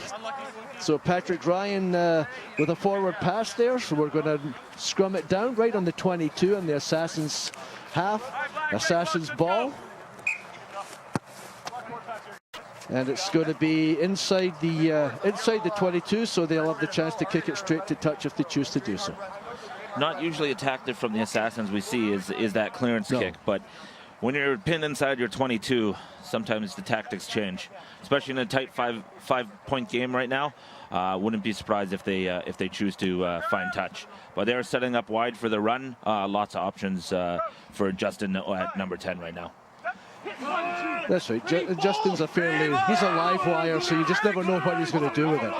You got a knock on there at the back of the scrum. Nice pressure by the Wasps, and just a knock on picking it up by Brenda Kowal as he tried to pick it up at the back of the scrum there, Colin. Yeah, I think the Wasps got one more shove on there that Brendan wasn't expecting when he reached down for the ball and just created a knock on. Great scrummaging from the Wasps so far in this half. Yeah, absolutely. They're not giving up any quarter at all. So now we get the scrum down. Dennis Singer, the Wasps, about to put it in. We've got a nice attacking situation. The winger 14, Patrick Ryan, just sliding over behind his 10 to give him more options. Dennis Singh goes blind. Laid back nicely. Dennis a good job to stay inside touch there. Absolutely, and the number 8, Reed Abbott did quite well to retain possession of that ball with heavy pressure coming down. 7, Graham Blythe taking the ball into contact.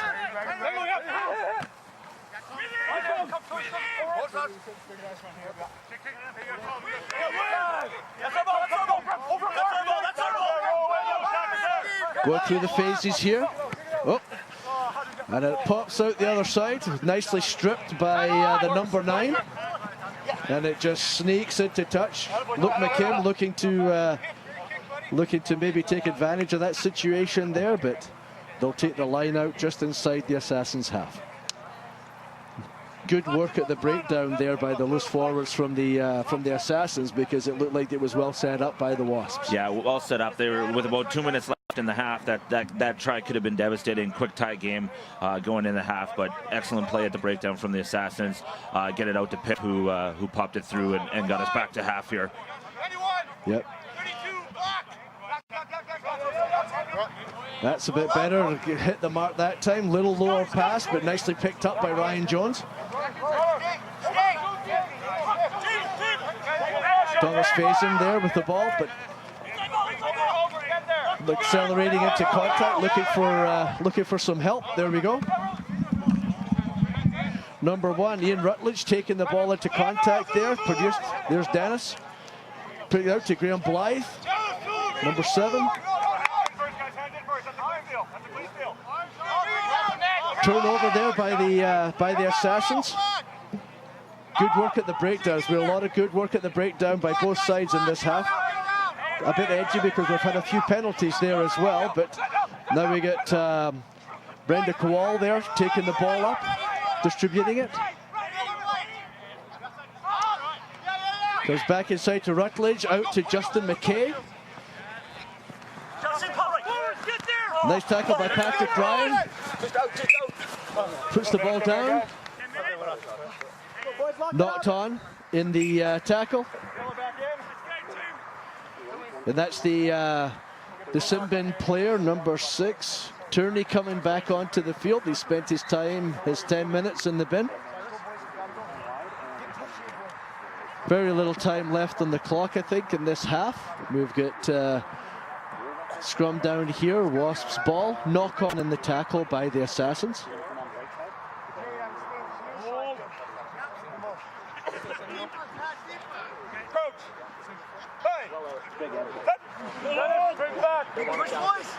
Again, Dennis Singh putting the ball in. Solid it up the scrum. We get Ryan Jones. Not putting the ball out. Just missed by the winger there, Rasmussen. put in touch by the Assassin, and now we get a line out here, Wasps ball, just inside the Assassin's half.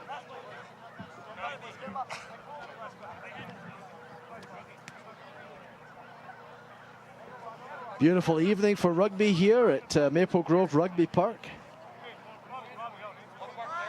The little bit of rain we've had has moved on, so the ball should be nice and good for ball handling.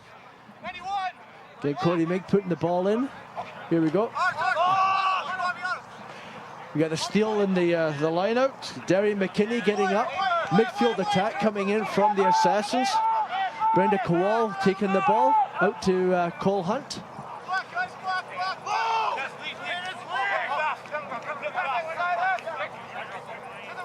Nice handoff, gets to ground.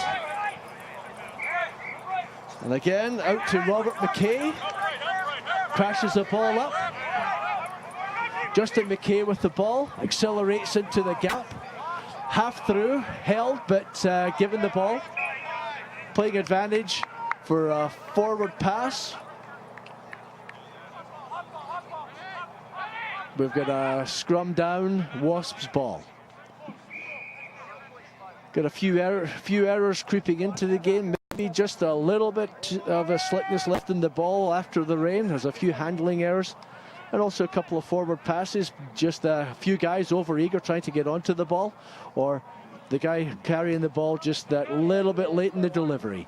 But good, open, exciting rugby here. Good spectacle again, just like the ladies' game was earlier. We've got some good open rugby.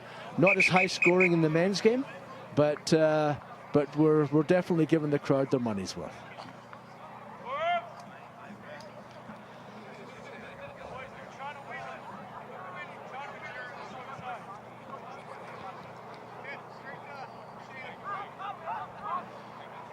Just waiting for John to get them to pack down here.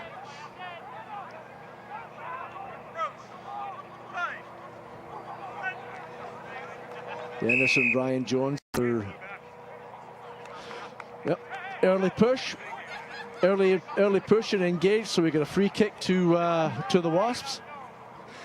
They're behind their 22, so they can kick it straight out.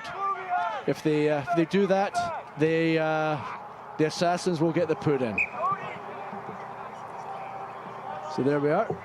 It's a free kick. So it should be Assassin's ball on the 10. There we go. John just making sure that everything's ship-shape there. We've got Matt Harrison putting the ball in for the Assassins. Looks like it's number 5, Darian McKinney going up, but unable to hold it. And now we got Ryan Jones taking the ball, stepping inside. Delivering it out to Ian Rutledge, the number 1. Who's getting to ground. Dennis Singh delivering the ball. Ryan Jones to number 4, Adam Pate again. One of the strike runners from the Wasps throughout the first half. Ryan Jones going to the air. Safe pair of hands on Lane Fiddler there. He's tried to give it out, but knocked on, unfortunately, by the fullback, Josh Bochaman, for the Assassins.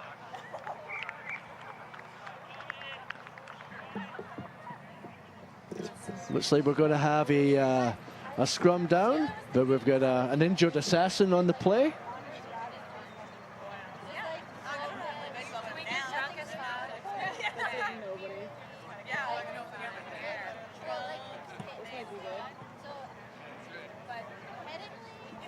Looks like he's looking at the neck area, so or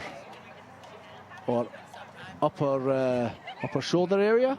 Good view of the stands there. Everybody on a Thursday night enjoying some good rugby here at Maple Grove Rugby Park.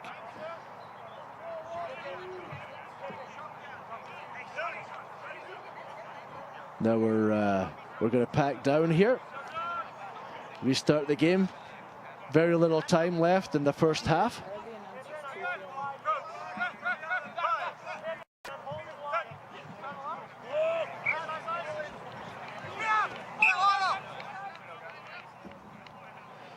It's blown up. Straight through the tunnel. Ball has to be hooked at a scrum and taken out behind the prop's feet or further back in the scrum. So we'll just put that back in. Dennis Ing going to put it back in.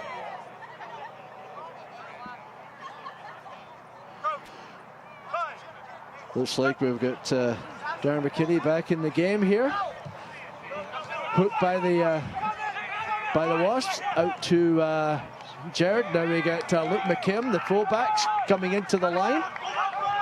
Good insertion. Dennis Ing looking for the ball. Gives it straight to the number 4, Adam Pate, as a strike runner. He gets to ground. Now we're looking for the ball. There we are. Number 8, Reid Abbott taking the ball up. Oh. No, it looked like it was Tierney there, the number 6, that just knocked the ball on. Wasn't really expecting it. There was somebody in his line of space. Could have been Jared Marr. I think Jared's lost his headband there, the number 5 for the Wasps.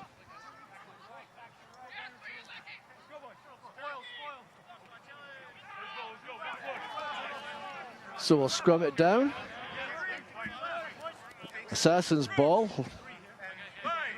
Brenda Wall going to put the ball in.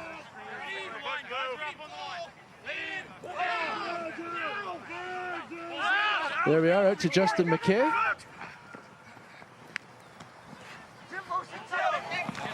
Number 15, Josh Bolshevik, putting it in. There we are, the day looked like a... There's a dangerous tackle there. Jade Billington takes it on. Good ruck there. Quall taking it in, out to Cole. Out to Jared McLaughlin, the number 13, outside centre. Keeping the ball alive. But a knock on, then that signals the end of the first half. We'll go to break. And you're watching Manitoba Rugby on Shaw TV.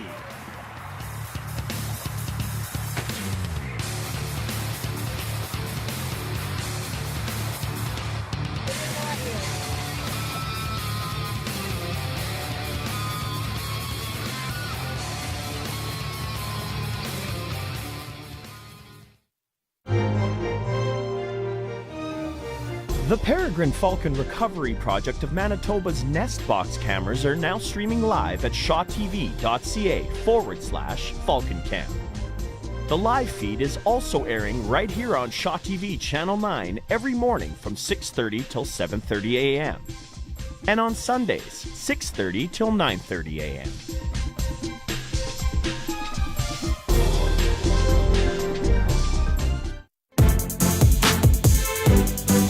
To live in Winnipeg is to love Winnipeg. When people leave, they take a piece of the city with them. And when they return, like a good friend, it all comes back. Take a tour on Shaw TV's Where You Live, where we highlight all that makes this bustling prairie city the true heart of the continent and the pride in all of our eyes. Landmarks, interviews, eateries, special events, smiling faces, and special places. Check your local listings for more showtimes. Where You Live, only on Shaw TV. Watching Manitoba Rugby on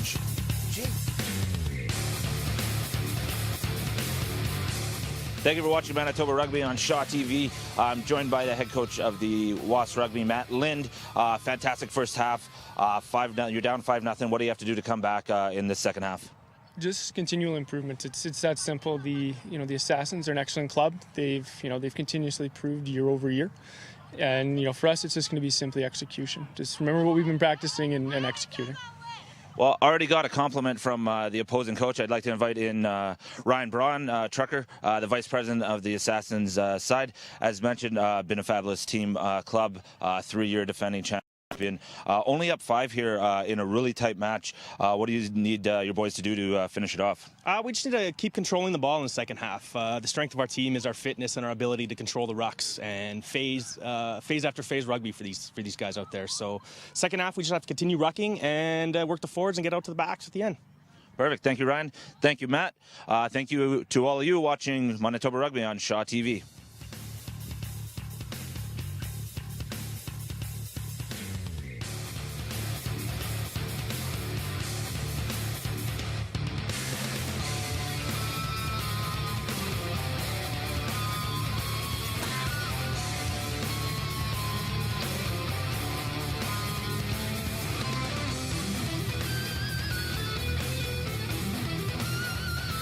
I'm joined by Jim Russell of Friends of Rugby, Rugby Manitoba Hall of Fame, and Rugby Manitoba Lore all together.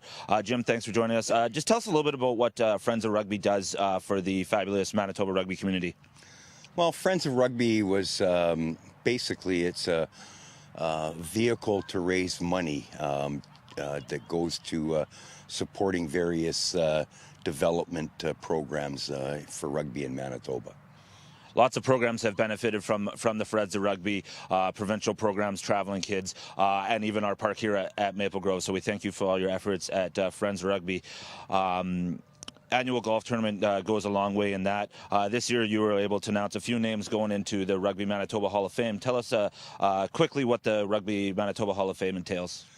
Well, this year's inductees, and I'm going by memory here, I have to think, will be Andrew Jackson, Mandy Marchak, Donnie Innes, the St. John's High School rugby program, and myself. Excellent. Well, congratulations on your induction, and congratulations to AJ, number 4, Saracens, and thank you all for watching Rugby Manitoba here on Shaw TV.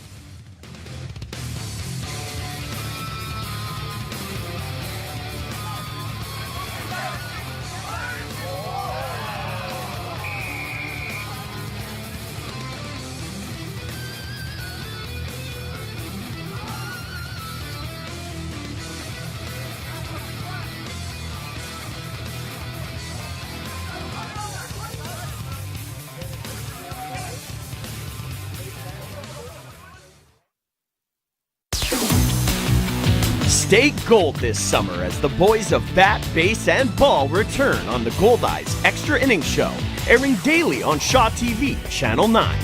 Featuring all the hard-hitting action, player interviews, bloopers, profiles, fan interaction, and antics you could shake a giant foam finger at. The Goldeyes Extra Innings Show, airing all summer long, debuts May 15th, only on Shaw TV.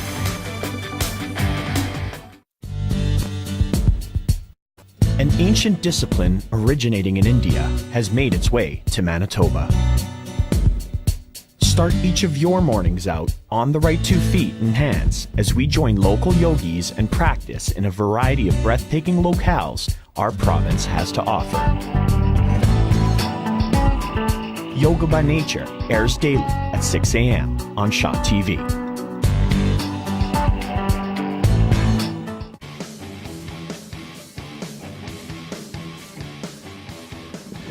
Welcome back to Maple Grove Rugby Park. We'll just have a quick look at the rosters here so that you know who's who and what's what and who's playing. And then we'll see if there's any changes that there are at half. And then we'll get on with the second half here. A 5-0 lead for the Assassins over the Wasps. Very tight, but very, very entertaining game, Colin. Oh, it's been fantastic. It's kind of what you expect for a downpour, even though we're playing in just a sprinkle here. Okay, we've got Justin McKay, number 16, on for Pat Hansen, who is wearing the 14 jersey. That will make life exciting for Colin and myself, because there's now 2 Justin McKays on the team. So we'll see if we can differentiate between the 2 of them. Well, the good news is one's at 10 and one's on the wing, so they'll only be real close together lots. Looks like we're just waiting for the okay from the Assassins captain, and we got it, and now we'll see Ryan Jones kick off. You betcha. Just being blown in by John Fitzpatrick, our referee. Ryan Jones, as you said, ball up into the wind, if there was any. Nicely taken by Adam Peake, the lot for the Assassins, who's put it on to Darren McKinney. Sorry, that was Darren McKinney that took it on. Cole Hunt there. Turnover ball for the Wasps. Knocked backwards. Ball's gone.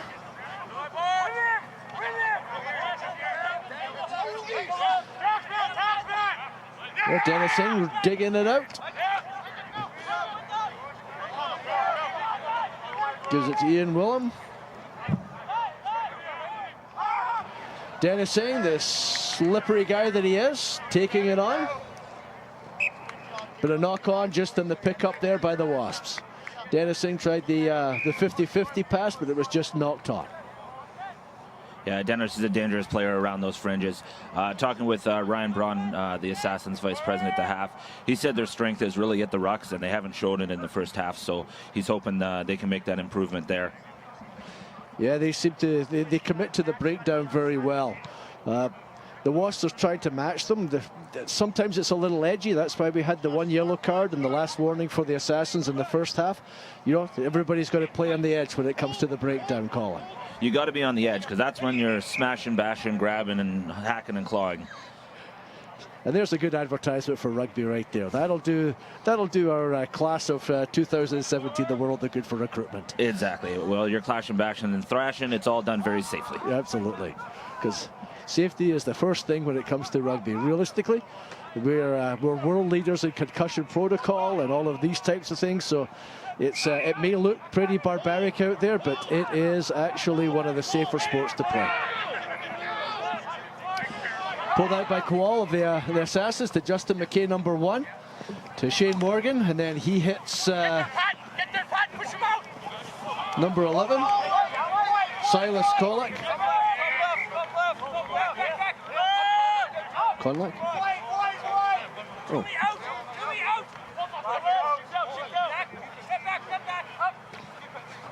Cole, Hunt taking it on. McLaughlin over the top of him. Empty side to Bob McKay. To Billington. Good support work. Nancy Aganzi. Just might have got isolated there. Nice turnover by the number 6 for the Wasps, Tierney. But immediately stolen back again.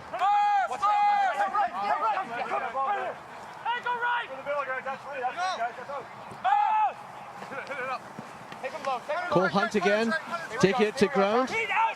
Matt Harrison over the top. Justin McKay. Jarrett McLaughlin. Bob McKay.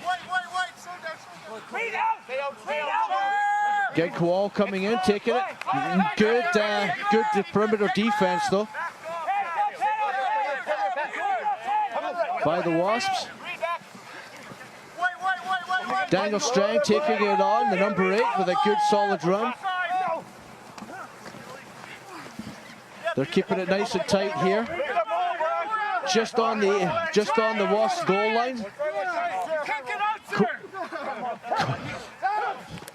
Kowal there.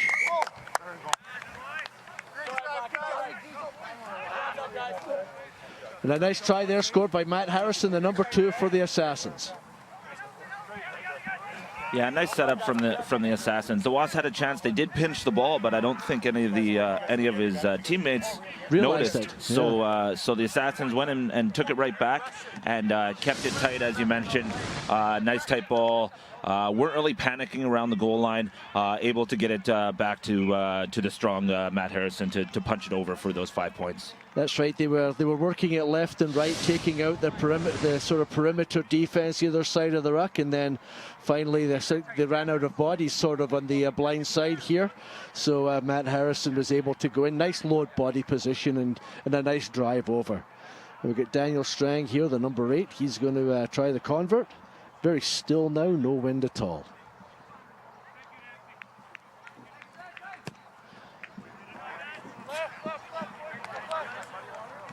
And that takes it out to 10 points to 0 for the Assassins.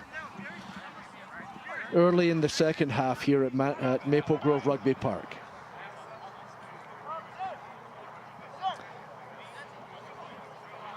John Fitzpatrick, the referee, having a little word with number 4, Adam Pate, as they were coming up, just to make sure that their hands and everything are right and no offsides at the breakdowns. Just good refereeing to try and make sure that he doesn't have to penalise somebody where a word can do the business for him. Ryan Jones with the kickoff.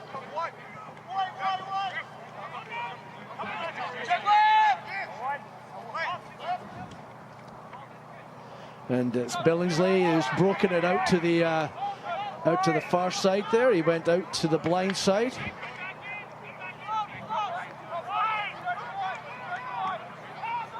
Yeah, a little bit of a high pass there. Caught the winger. I believe that's one of the Justin McKay's. When in doubt, say it was Justin McKay in the case of the Assassins now. But caught him a little off guard, a little high of pass. Going to be turnover ball with the Wasps in an attacking scrum, and Dennising with the chance to put it in. And inside the Assassins half for the first time here in the second half. Yeah, just a few meters inside the 22 there. Like you said, Dennising going to put the ball in. Taken against the head, so Kowal puts it out. That's Shane Morgan, ex of Minnedosa there, bringing the ball up to the line. But he's got another infraction at the breakdown. This time Shane Morgan is the culprit, not releasing the ball when the Wasps did have a chance at it there. Looks like they're going to take a shot at goal. That's right. That'll cut the deficit to 7 points with a converted try. Good management again with Thomas Faison. He's about to take the kick there. Inside center, number 12. A lot of players coming through the ranks of U18 and U23 rugby for Manitoba on the field. We've got a number on both sides that I have coached and you've been associated with and have played with, Colin, through the years? Yeah, we have fantastic programs right now going on in Rugby Manitoba, filtering into eventually this exciting senior men's season. Had the chance to. I'm now playing with the guys who played under 21s, back in 2005, 4, but. There are some great under 23ers that I have had the chance to play with and against in the last few years here. Beautifully struck. Nicely kicked. Again, not into the wing just quite at the moment, but still beautifully hit. So that takes the score to 10-3. And we've got the Assassins coming up to maybe raise the tempo a little bit and put the Wasps under a bit of pressure. Looks like that seems to be their want at the moment. They're coming up to the line in fairly good fashion. Let's see where this ball goes. That's a good competitive ball. We got the number 2, Cody Mink. He's got a hold of the ball, and now they're looking to face their way out of trouble here. Nope, we get another issue at the breakdown. Number 21, Johnny Alongi, coming through from the side and disrupting the ball. They seem to be fairly good at that real edge kind of a play at the breakdown, the Assassins. They're very, very hungry at the breakdown. Yeah, they're an attacking side, whether they're on defense or offense. And defensively, they attack the breakdown in hopes of getting turnover ball, which we've seen them take advantage of a few times. Firstly, Ryan Jones didn't quite catch the ball there. Now we've got the other Justin McKay, the one that didn't start the game. He's taking it up the far side. Beautifully tackled on the far side there by Alex Hanna. Now we've got the Assassins looking to produce the ball. Infraction by the Wasps this time at the breakdown. I think there was some hands in and maybe a little in from the side. Quick tap by Kowal to Justin McKay to Cole Hunt. Sidestep. He's playing advantage to Black on the knock-on, which we will come back for. No advantage ensuing from that. Yeah, Cole Hunt just lost the handle there in the tackle. Strong tackle by I believe it was Adam, number 4 there from the Wasps. Just caused Cole to lose possession, and now the Wasps once again at that 10-meter line attacking with a scrum. Yeah, scrum always gives you a solid platform if you do it right to attack from, although we've had 2 of the Wasps balls taken against the head. That last scrum being a classic example of it. We get there we go. We got the ball back. We've got to get it out of there because she's turned. But before they can do that, the scrum has gone through 90 degrees, so we'll come back again for the Wasps put in. the ball goes, if the scrum goes through 90 degrees, they just reset the scrum. So unless it's intentionally wheeled, which is a no-no in the game of rugby, and then they will penalise you for that. That's a penalty infraction. You can usually tell by the body positions whether it's been run around the corner or not. Yeah, it looks like the Assassins are getting a good push on, and it's the Wasps trying to defend that's causing it to wheel. Yeah.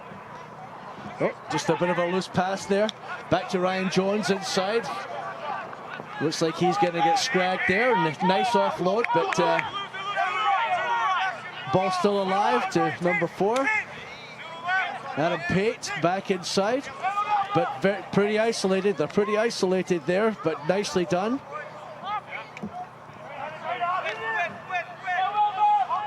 Number 8, Reed Abbott taking it up.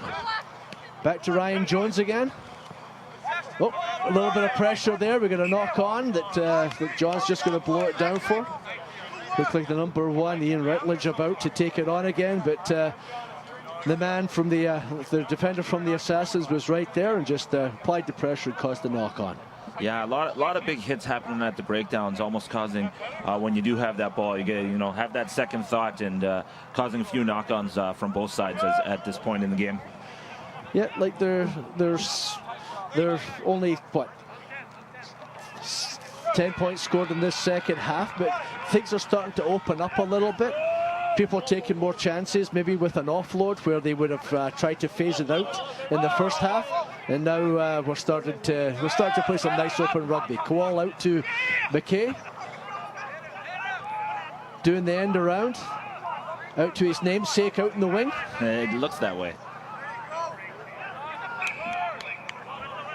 But we're gonna knock on there by the Wasps in the attempted pickup. So we'll scrum it down.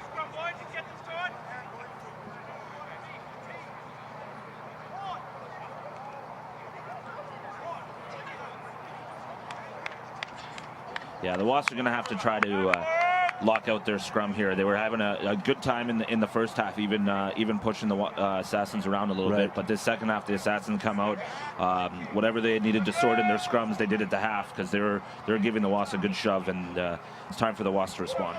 Yeah, the tight 5 for the Assassins seems to have really stiffened in the last since halftime anyway, and they're giving as good as they're getting and driving very well.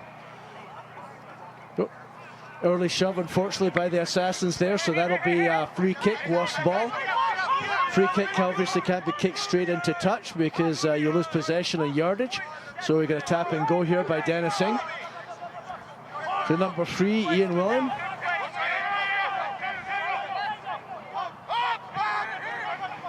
Again, good line speed on the defense by the Assassins, but the Wasps are looking to recycle this ball. You just can't get to ground. There we go. But nicely held up by the Assassins, number 8, Daniel Strang. The player took the ball in. He was held up on the ground, although he was trying to do the fetus position to try and get down to the ground. Couldn't make it down to the ground. Good upper body strength by the Assassins to hold him up. And that caused a turnover in the play, and it will be the Assassins' ball, scrummed down right on their 10 meters. Can't tell from here the player who's down, but he's right where we're going to want to restart this game with a scrum. So yeah, it's a scrum half, I think. Kowal, isn't it? Correct. So we're just going to have to wait till he decides to receive treatment or leave the field or pop back up, and then we'll get right back going here. Yeah, they have a bit of a habit of being rubber balls. It's very difficult unless they're actually told to escort it off the field to get a rugby player off the field, simply because generally once you're off you don't get back on again, and yeah, it's just a great sport to play. Yeah, interesting that we've in Manitoba, we've got, what, 600 senior rugby players spread throughout the province, and the teams, about 40% of those are women and 60% are guys. So you're 200 to 400, and it's kind of interesting. It's growing, where grassroots are starting to seriously get development. I mean, the rookie rugby program that Rugby Canada implemented and is now being taken forward by all the provinces, including Rugby Manitoba. In Rugby Manitoba alone, this year, rookie rugby has been introduced to 6,000 kids. So that bodes well for the future. If we catch them young enough, hopefully they'll stick with the sport. Yeah, once you get that ball in your hand, it's hard to tear it away from a kid. We've been all over Winnipeg, Brandon, Oakbank, you name it. We've almost played rookie rugby there. So it's a fantastic program, and hopefully it just helps grow the sport we all know and love here. Right. Just starting with the scrum again, but it got messy. Both of the front rows collapsed. I think it was just a footing issue. Nothing nasty in it, just a footing issue. Yeah, so you can see Matt Harrison just kicking the dirt off his boots. So they'll reset the scrum again with the Assassins to put the ball in. Kowal's recovered from his knock a couple of minutes ago, so he's continuing on and is going to put the ball in for the Assassins.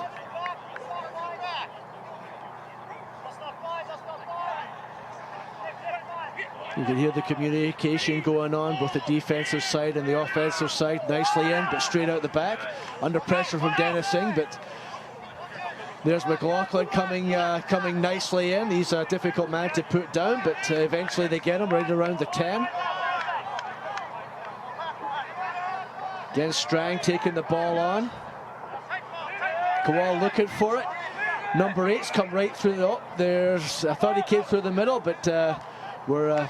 Strang taking the ball on there again. Seems to be one of their major strike runners.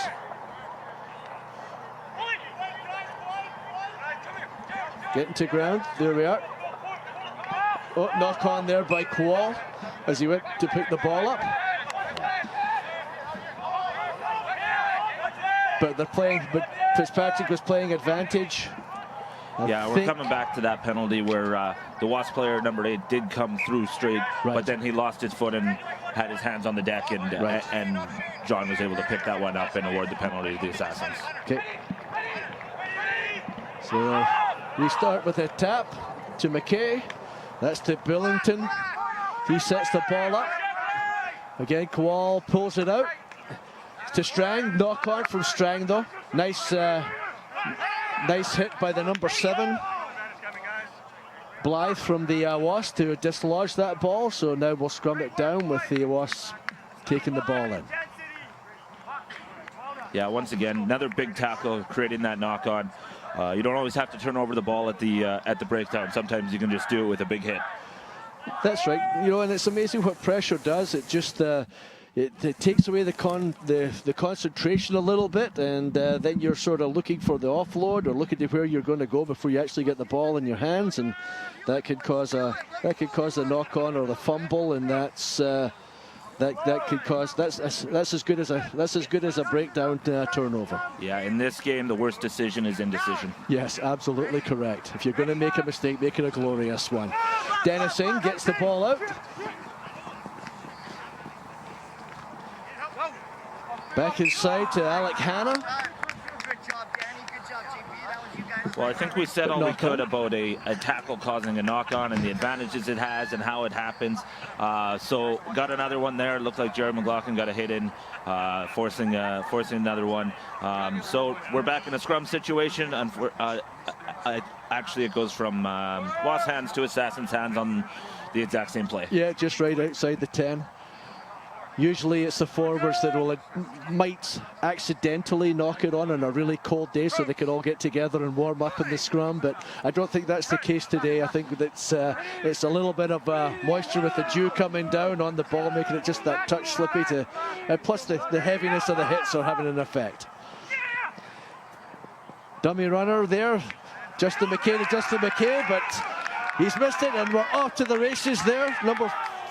Number 14, Patrick Ryan, right underneath the post, and delight from the winger from the Wasps. It's amazing how you said earlier in the transmission that a little bit of a knock-on or an interception or something can really put you from defense onto offense in a very big hurry. Exactly. When you think you're attacking and you're moving forward, and all of a sudden you need to pivot, turn around, and go the other way, a lot of times it doesn't work out well for you. So, Justin, I'm able to hook with Justin. I'm not sure if it's a name situation or a communication thing, but yeah, he just sort of took it on his back shoulder and couldn't hold on to it, and that was what you would call a bit of a glory bounce right into Patrick's hands, and he was off to the races.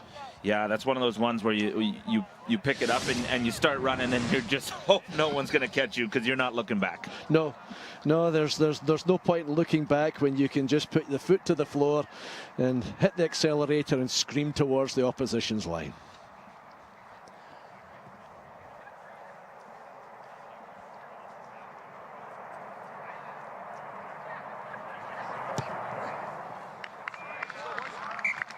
And there we are with the conversion. That ties us all up at 10 apiece.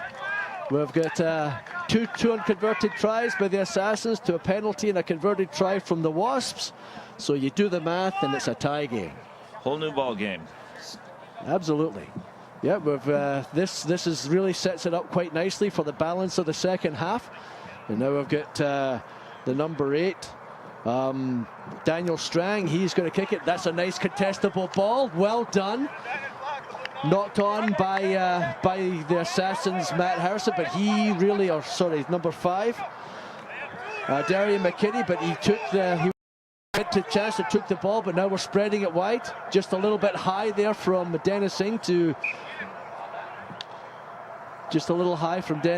Ryan Jones, who I don't think it was Ryan Jones that actually knocked it on. I think it was the guy outside him who was Thomas Faze, and he knocked it on just trying to pick up after it went through Jonesy's hands. Yeah, I think the beautiful Maple Grove Rugby Park pitch here is still a little slick from the earlier rain, and it affects the boys a little bit when the ball hits the deck and you're trying to pick it up. Yes, it's a really nice turf here at Maple Grove Rugby Park, home of a number of the Premier sides and second division sides and ladies sides as far as that goes here in Manitoba. Wall pulls it out to Justin McKay, to Shane Morgan, to Jared McLaughlin, crouching inside. Good defense, but well recycled. And again, Kowal, he loves to be in the battles. Johnny Alongi, he's the sub at half side. He's taking her in. Matt Harrison doing a bunch of really nice pick and go work. Nice tackle on Strang there. Oh, now we've got wants to have a chat with someone. Looks like it's Kowal, the number 9, he's having a talk with. I think he's the captain. Not sure if it's actually him that's that he's having the conversation with or about. So we had a penalty there that for hands in by the Wasps, but then there was a bit of back chat to the referee by the Assassins, so he reversed the penalty and gave it to the Wasps. Beautiful kick there. So we've got a line out here. Wasps on the attack, and let's see what they can conjure up here. Just 6 meters outside the 22, so about 28 meters from the goal line. Yeah, rugby is always been that game of respect. You have to respect for the game, respect for your opponents, and at number 1 at all times, have to respect for the official. So if he's not happy with your chat, he'll send you packing pretty quickly. Yeah, it's one of the few times you get somebody that's 6'8" saying yes, sir, to somebody that's 5'0". But absolutely, it's come down all the way through the history of rugby that is one of the most respectful sports that is out there, and that stood this test of time. We had just an overthrow there as far as the line out was concerned. Then it was knocked on by the Wasps, so we're going to scrum it down. There is no advantage coming from the knock on, so we'll scrum it down with the Assassins ball.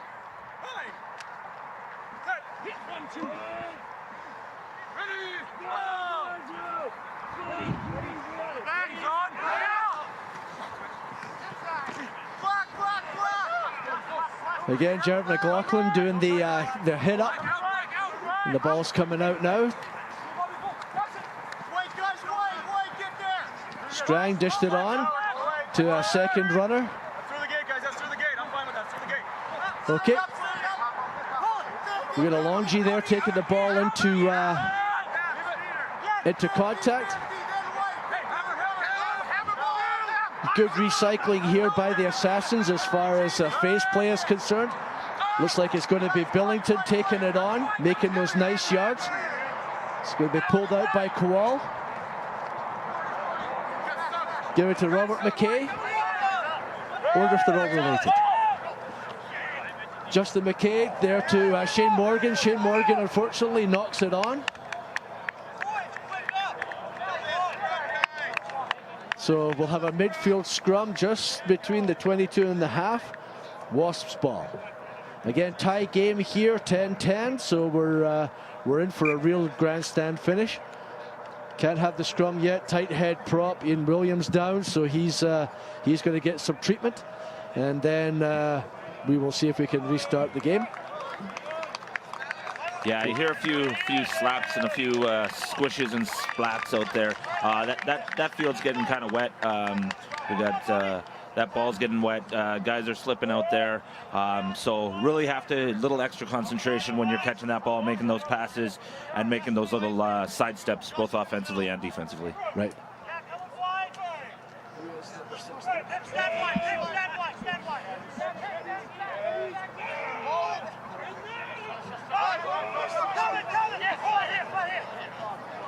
So we had a substitution there. Ian William going off. This near side has been replaced by number 16. O'Malley is the replacement prop. So now we're playing again. Oh, looks like he went over and hands by the number 6 Billington from the Assassins. So we're going for goal.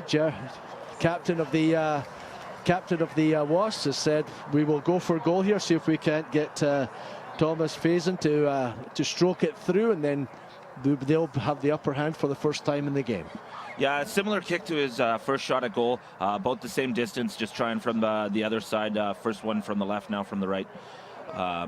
So we know he has the leg. All he has to do is keep it square. There's no wind whatsoever to speak of. So has a real nice shot at giving them the lead here.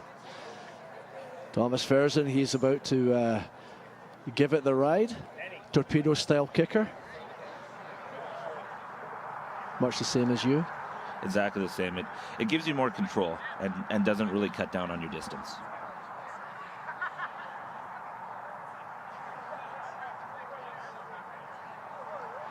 Everything's respectful, very quiet as he kicks it, and just off to the left-hand side, so it has gone dead, so we will start with a 22 dropout. Yeah, it was back in the old days, it was mainly an up and down ball placement for the kickers, but now with the torpedo style coming out of the southern hemisphere, it has it's really changed the accuracy, I think, of a lot of the kickers. Yeah, once you get up to those pro levels, now they're kicking, 80-90%, and they're kicking from half and beyond half. It's that torpedo style really revolutionized the way penalty kicks have been taken in rugby. Nice restart there from Strang, and he got it recycled by the Assassins. There we go. That's 22. Alonji taking on the ball, brings it out to Cole Hunt, who's looking for some support. He gets it back to Kowal. Number 1, Robert McKay taking on the ball. He gets to ground. Billington over him. Number 5, Darian McKinney, met very well at the gain line.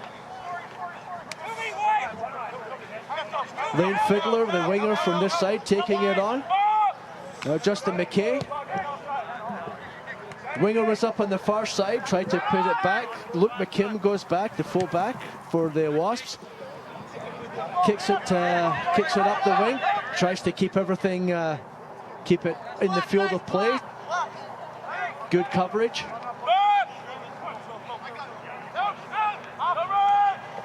Matt Harrison coming in at speed, taken by the number 10, Ryan Jones. Well picked up there by Cole Hunt, but a knock on by, but not taken. So Cole Hunt's now on the ball. Coming up just inside the 22, Assassins on the attack. Nice hit, but well placed. Still with the Assassins, still Assassins ball. Replacement prop takes him out to Cole Hunt. Billington takes it on, looking for support over the ball. Fiddler coming in. Robert McKay taking the ball on. Matt Harrison over him. Koala going to pick it up. Takes it back inside to number 5, Dory McKinney. Billington with the hitch step and go. To play an advantage on the offside for the Assassins. Justin McKay takes it back out to his namesake. Justin McKay out in the wing. Josh Boscheman with him. Lots of phases going through for the Assassins here. Midfield attack, they've got options either side. No advantage coming, so they'll come back for the... They'll come back for the... Billington takes it. Good try by number 7, Matt Schwartz. That puts, one thing the Assassins they're very strong at is they're comfortable running phase after phase after phase. A lot of teams, when you're inside the 22 for that long, you look to chip it across, you look to swing it out to your backs and try something fancy. They're more than content to pound the ball at you all day until that little hole, or you commit a penalty and they can have that quick tap and put it down in the corner. Yep, crowd shot. It's some of the players from the University of Manitoba and supporters. They were playing on a different field. Yeah, going back to the Assassins' mode of play, they have the confidence that they are able to recycle the ball, and they are so they have confidence taking it into tackle. They don't press the panic button very often, if at all. And it doesn't really matter where on the field they are. Like you're within 5 or you're within your own 22. They have that confidence that they know what they're doing. Yeah, so kick miss there. Strang just needs to bring it around. Basically identical miss to his first attempt. Yeah, I think that he's still thinking that wind is up there, because that's what they were doing in the ladies' game and at the start of this one, just to make sure it came round. And that wind has left us, but the wind in the sails of both these clubs sure hasn't, because it's 15-10 with some time to go here. You betcha. It's a real good ding-dong battle that we're having here between the Wasps and the Assassins. Ryan Jones getting us started again. Well taken by Darian McKinney, I think it was, the lock for the Assassins, and now they're back to their game plan again, face playing out.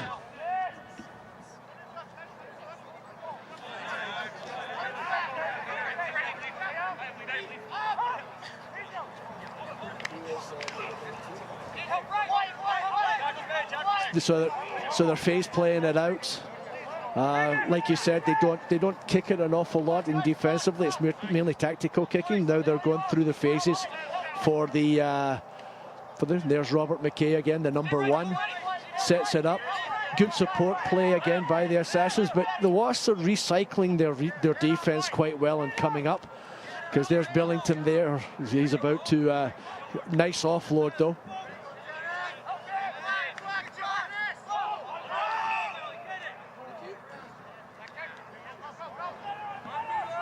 Yeah, there's that Assassins attack again. Just patient, waiting for them to either make a mistake or commit a penalty. Quick tap, 10 meters up the field.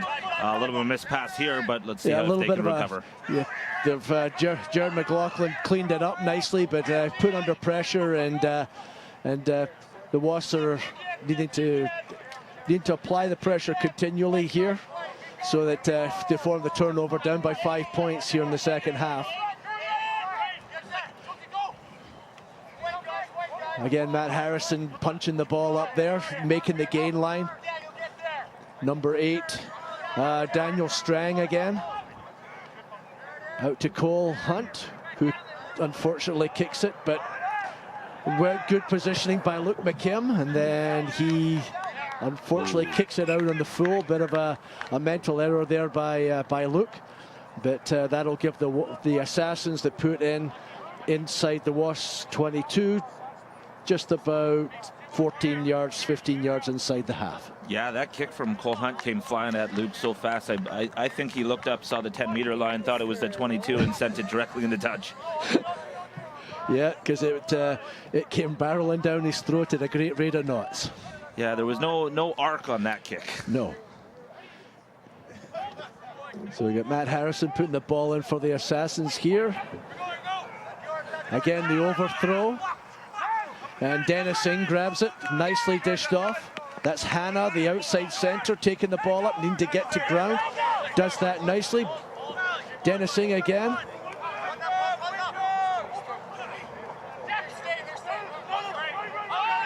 And I think it was Blythe that took it up there, now in the hands of Ryan Jones.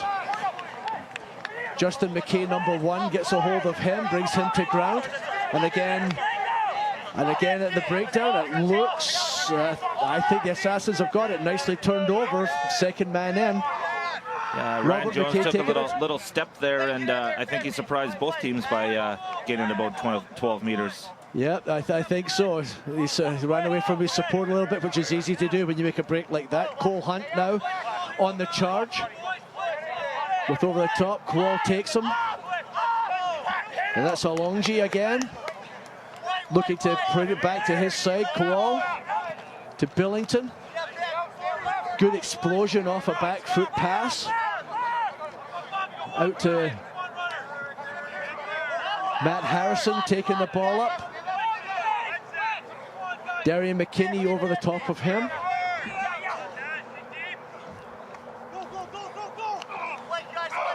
Alonji again. Fiddler looking for work, the winger.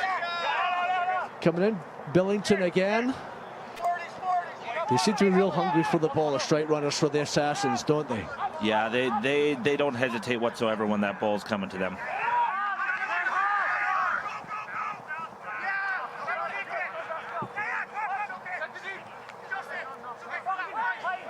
I think Justin McKay kicked it out there, which was gathered by Justin McKay. I think so.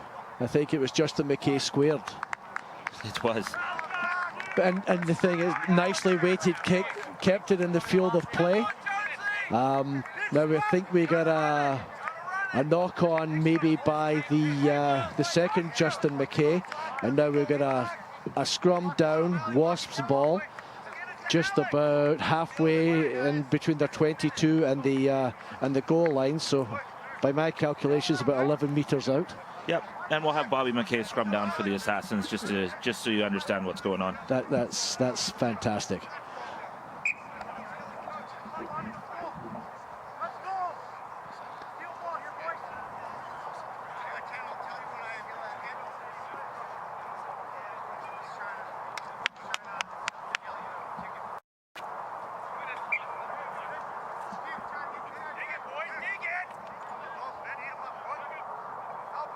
So let's see how this scrum goes. We've had a couple against the head.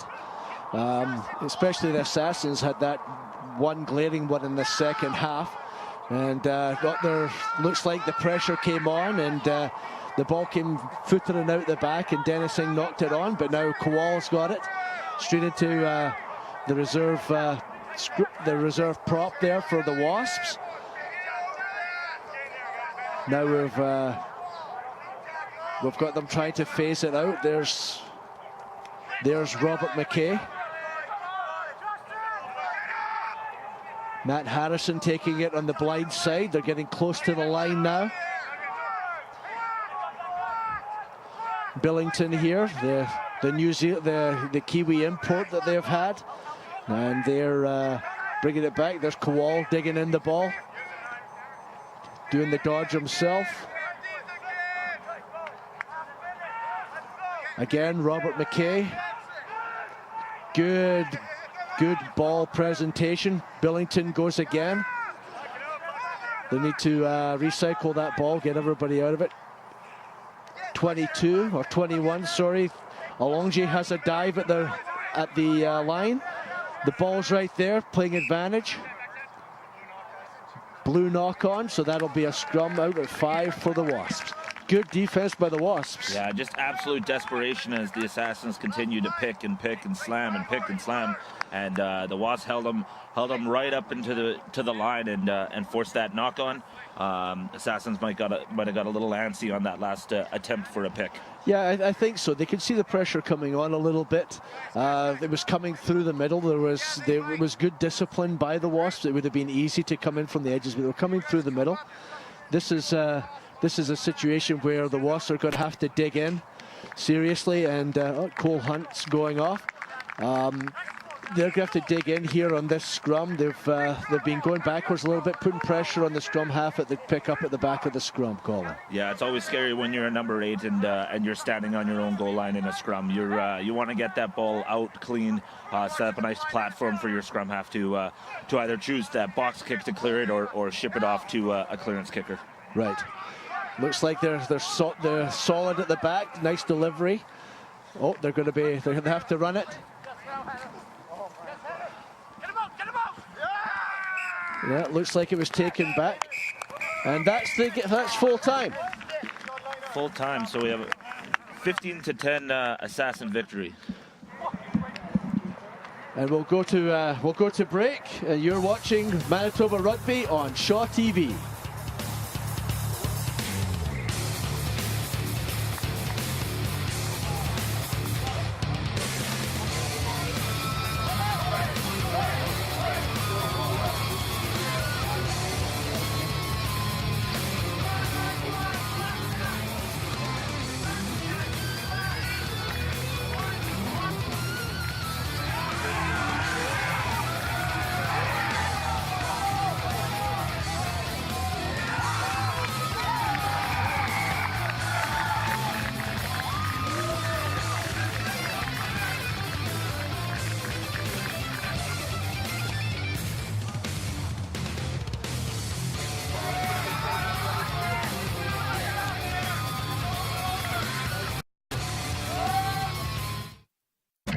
In a city well known for its rich cultural diversity, Lusocan TV remains the longest-running community access show on Shaw TV Winnipeg. Highlighting the people, sounds, art, and food of the Portuguese, Lusocan TV takes its loyal viewership on an international tour behind the scenes of local events, concerts, and gatherings. And the best part is, you won't even need your passport. Lusocan TV, every Tuesday and Thursday at 6:30 p.m., only on Shaw TV.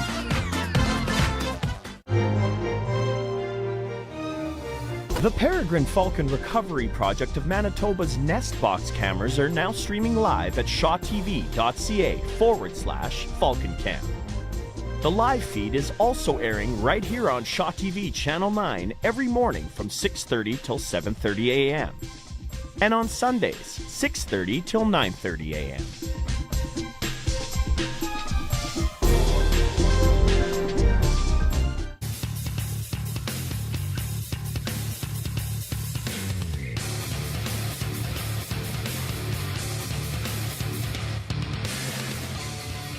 Rugby Manitoba on Shaw TV. An exciting game between the Assassins and Wasps comes right down to the last minute there with a 15-10 victory by the Assassins. I'm joined with Brett Carroll. Pip, the captain and today's man of the match, playing number 9 for the Assassins. They run a very strict game plan, moving the ball, keeping the ball in hand, never really panicking. What was the key to success today? I think attitude was one. We've had difficulty at the breakdown the past few weeks, and we know they got some good guys that'll get over the ball and disrupt our system, so our attitude was to go and smash them out of there, or at least the big guys go in and then smash them out of there so I could pass the ball. Yeah, early in the first half, a couple penalties from you guys for getting a little too aggressive, smashing the ball, coming in from the side. A few from the Wasps trying to be aggressive as well, getting the hands in. Saw you got a few talking tos from the ref there. What did he have to say, and what did you guys do to clean it up? Well, he just wanted me to communicate my message as the captain to my teammates, so he liked the intensity, but we got to make sure we channel it through the gate in the game of rugby, and also that we're keeping their feet. So you can't fault the aggression and the intensity by the boys, but then the word I'd use for that is discipline. We have to be disciplined at what we do at the breakdown. Perfect. Cleaned it up in the second half, so obviously you passed the message on to the team. Thanks for joining me. Congratulations on the win and man of the match. I don't think I deserve it, but thank you very much. Yeah. Cheers. Thank you. You're watching Rugby Manitoba on Shaw TV.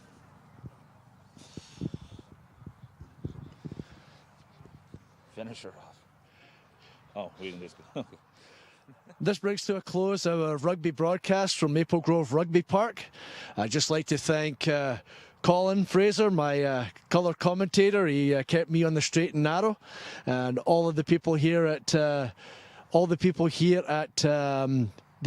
Maple Grove Rugby Park for their support, and also production crew from Shaw.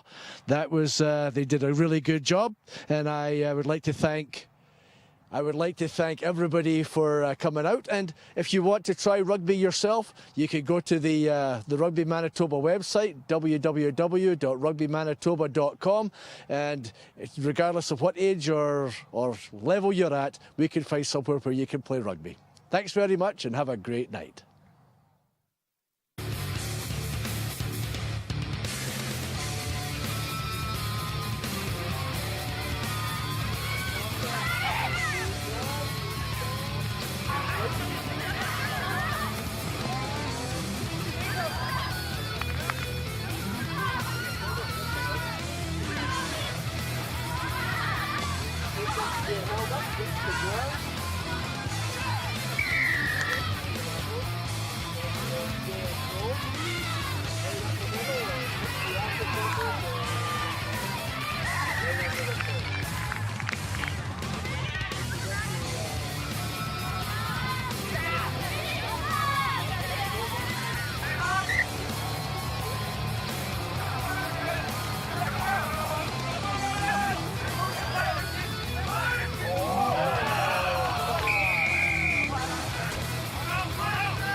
So I'm interviewing man of the match, and then he'll leave, you come in, and you finish it off.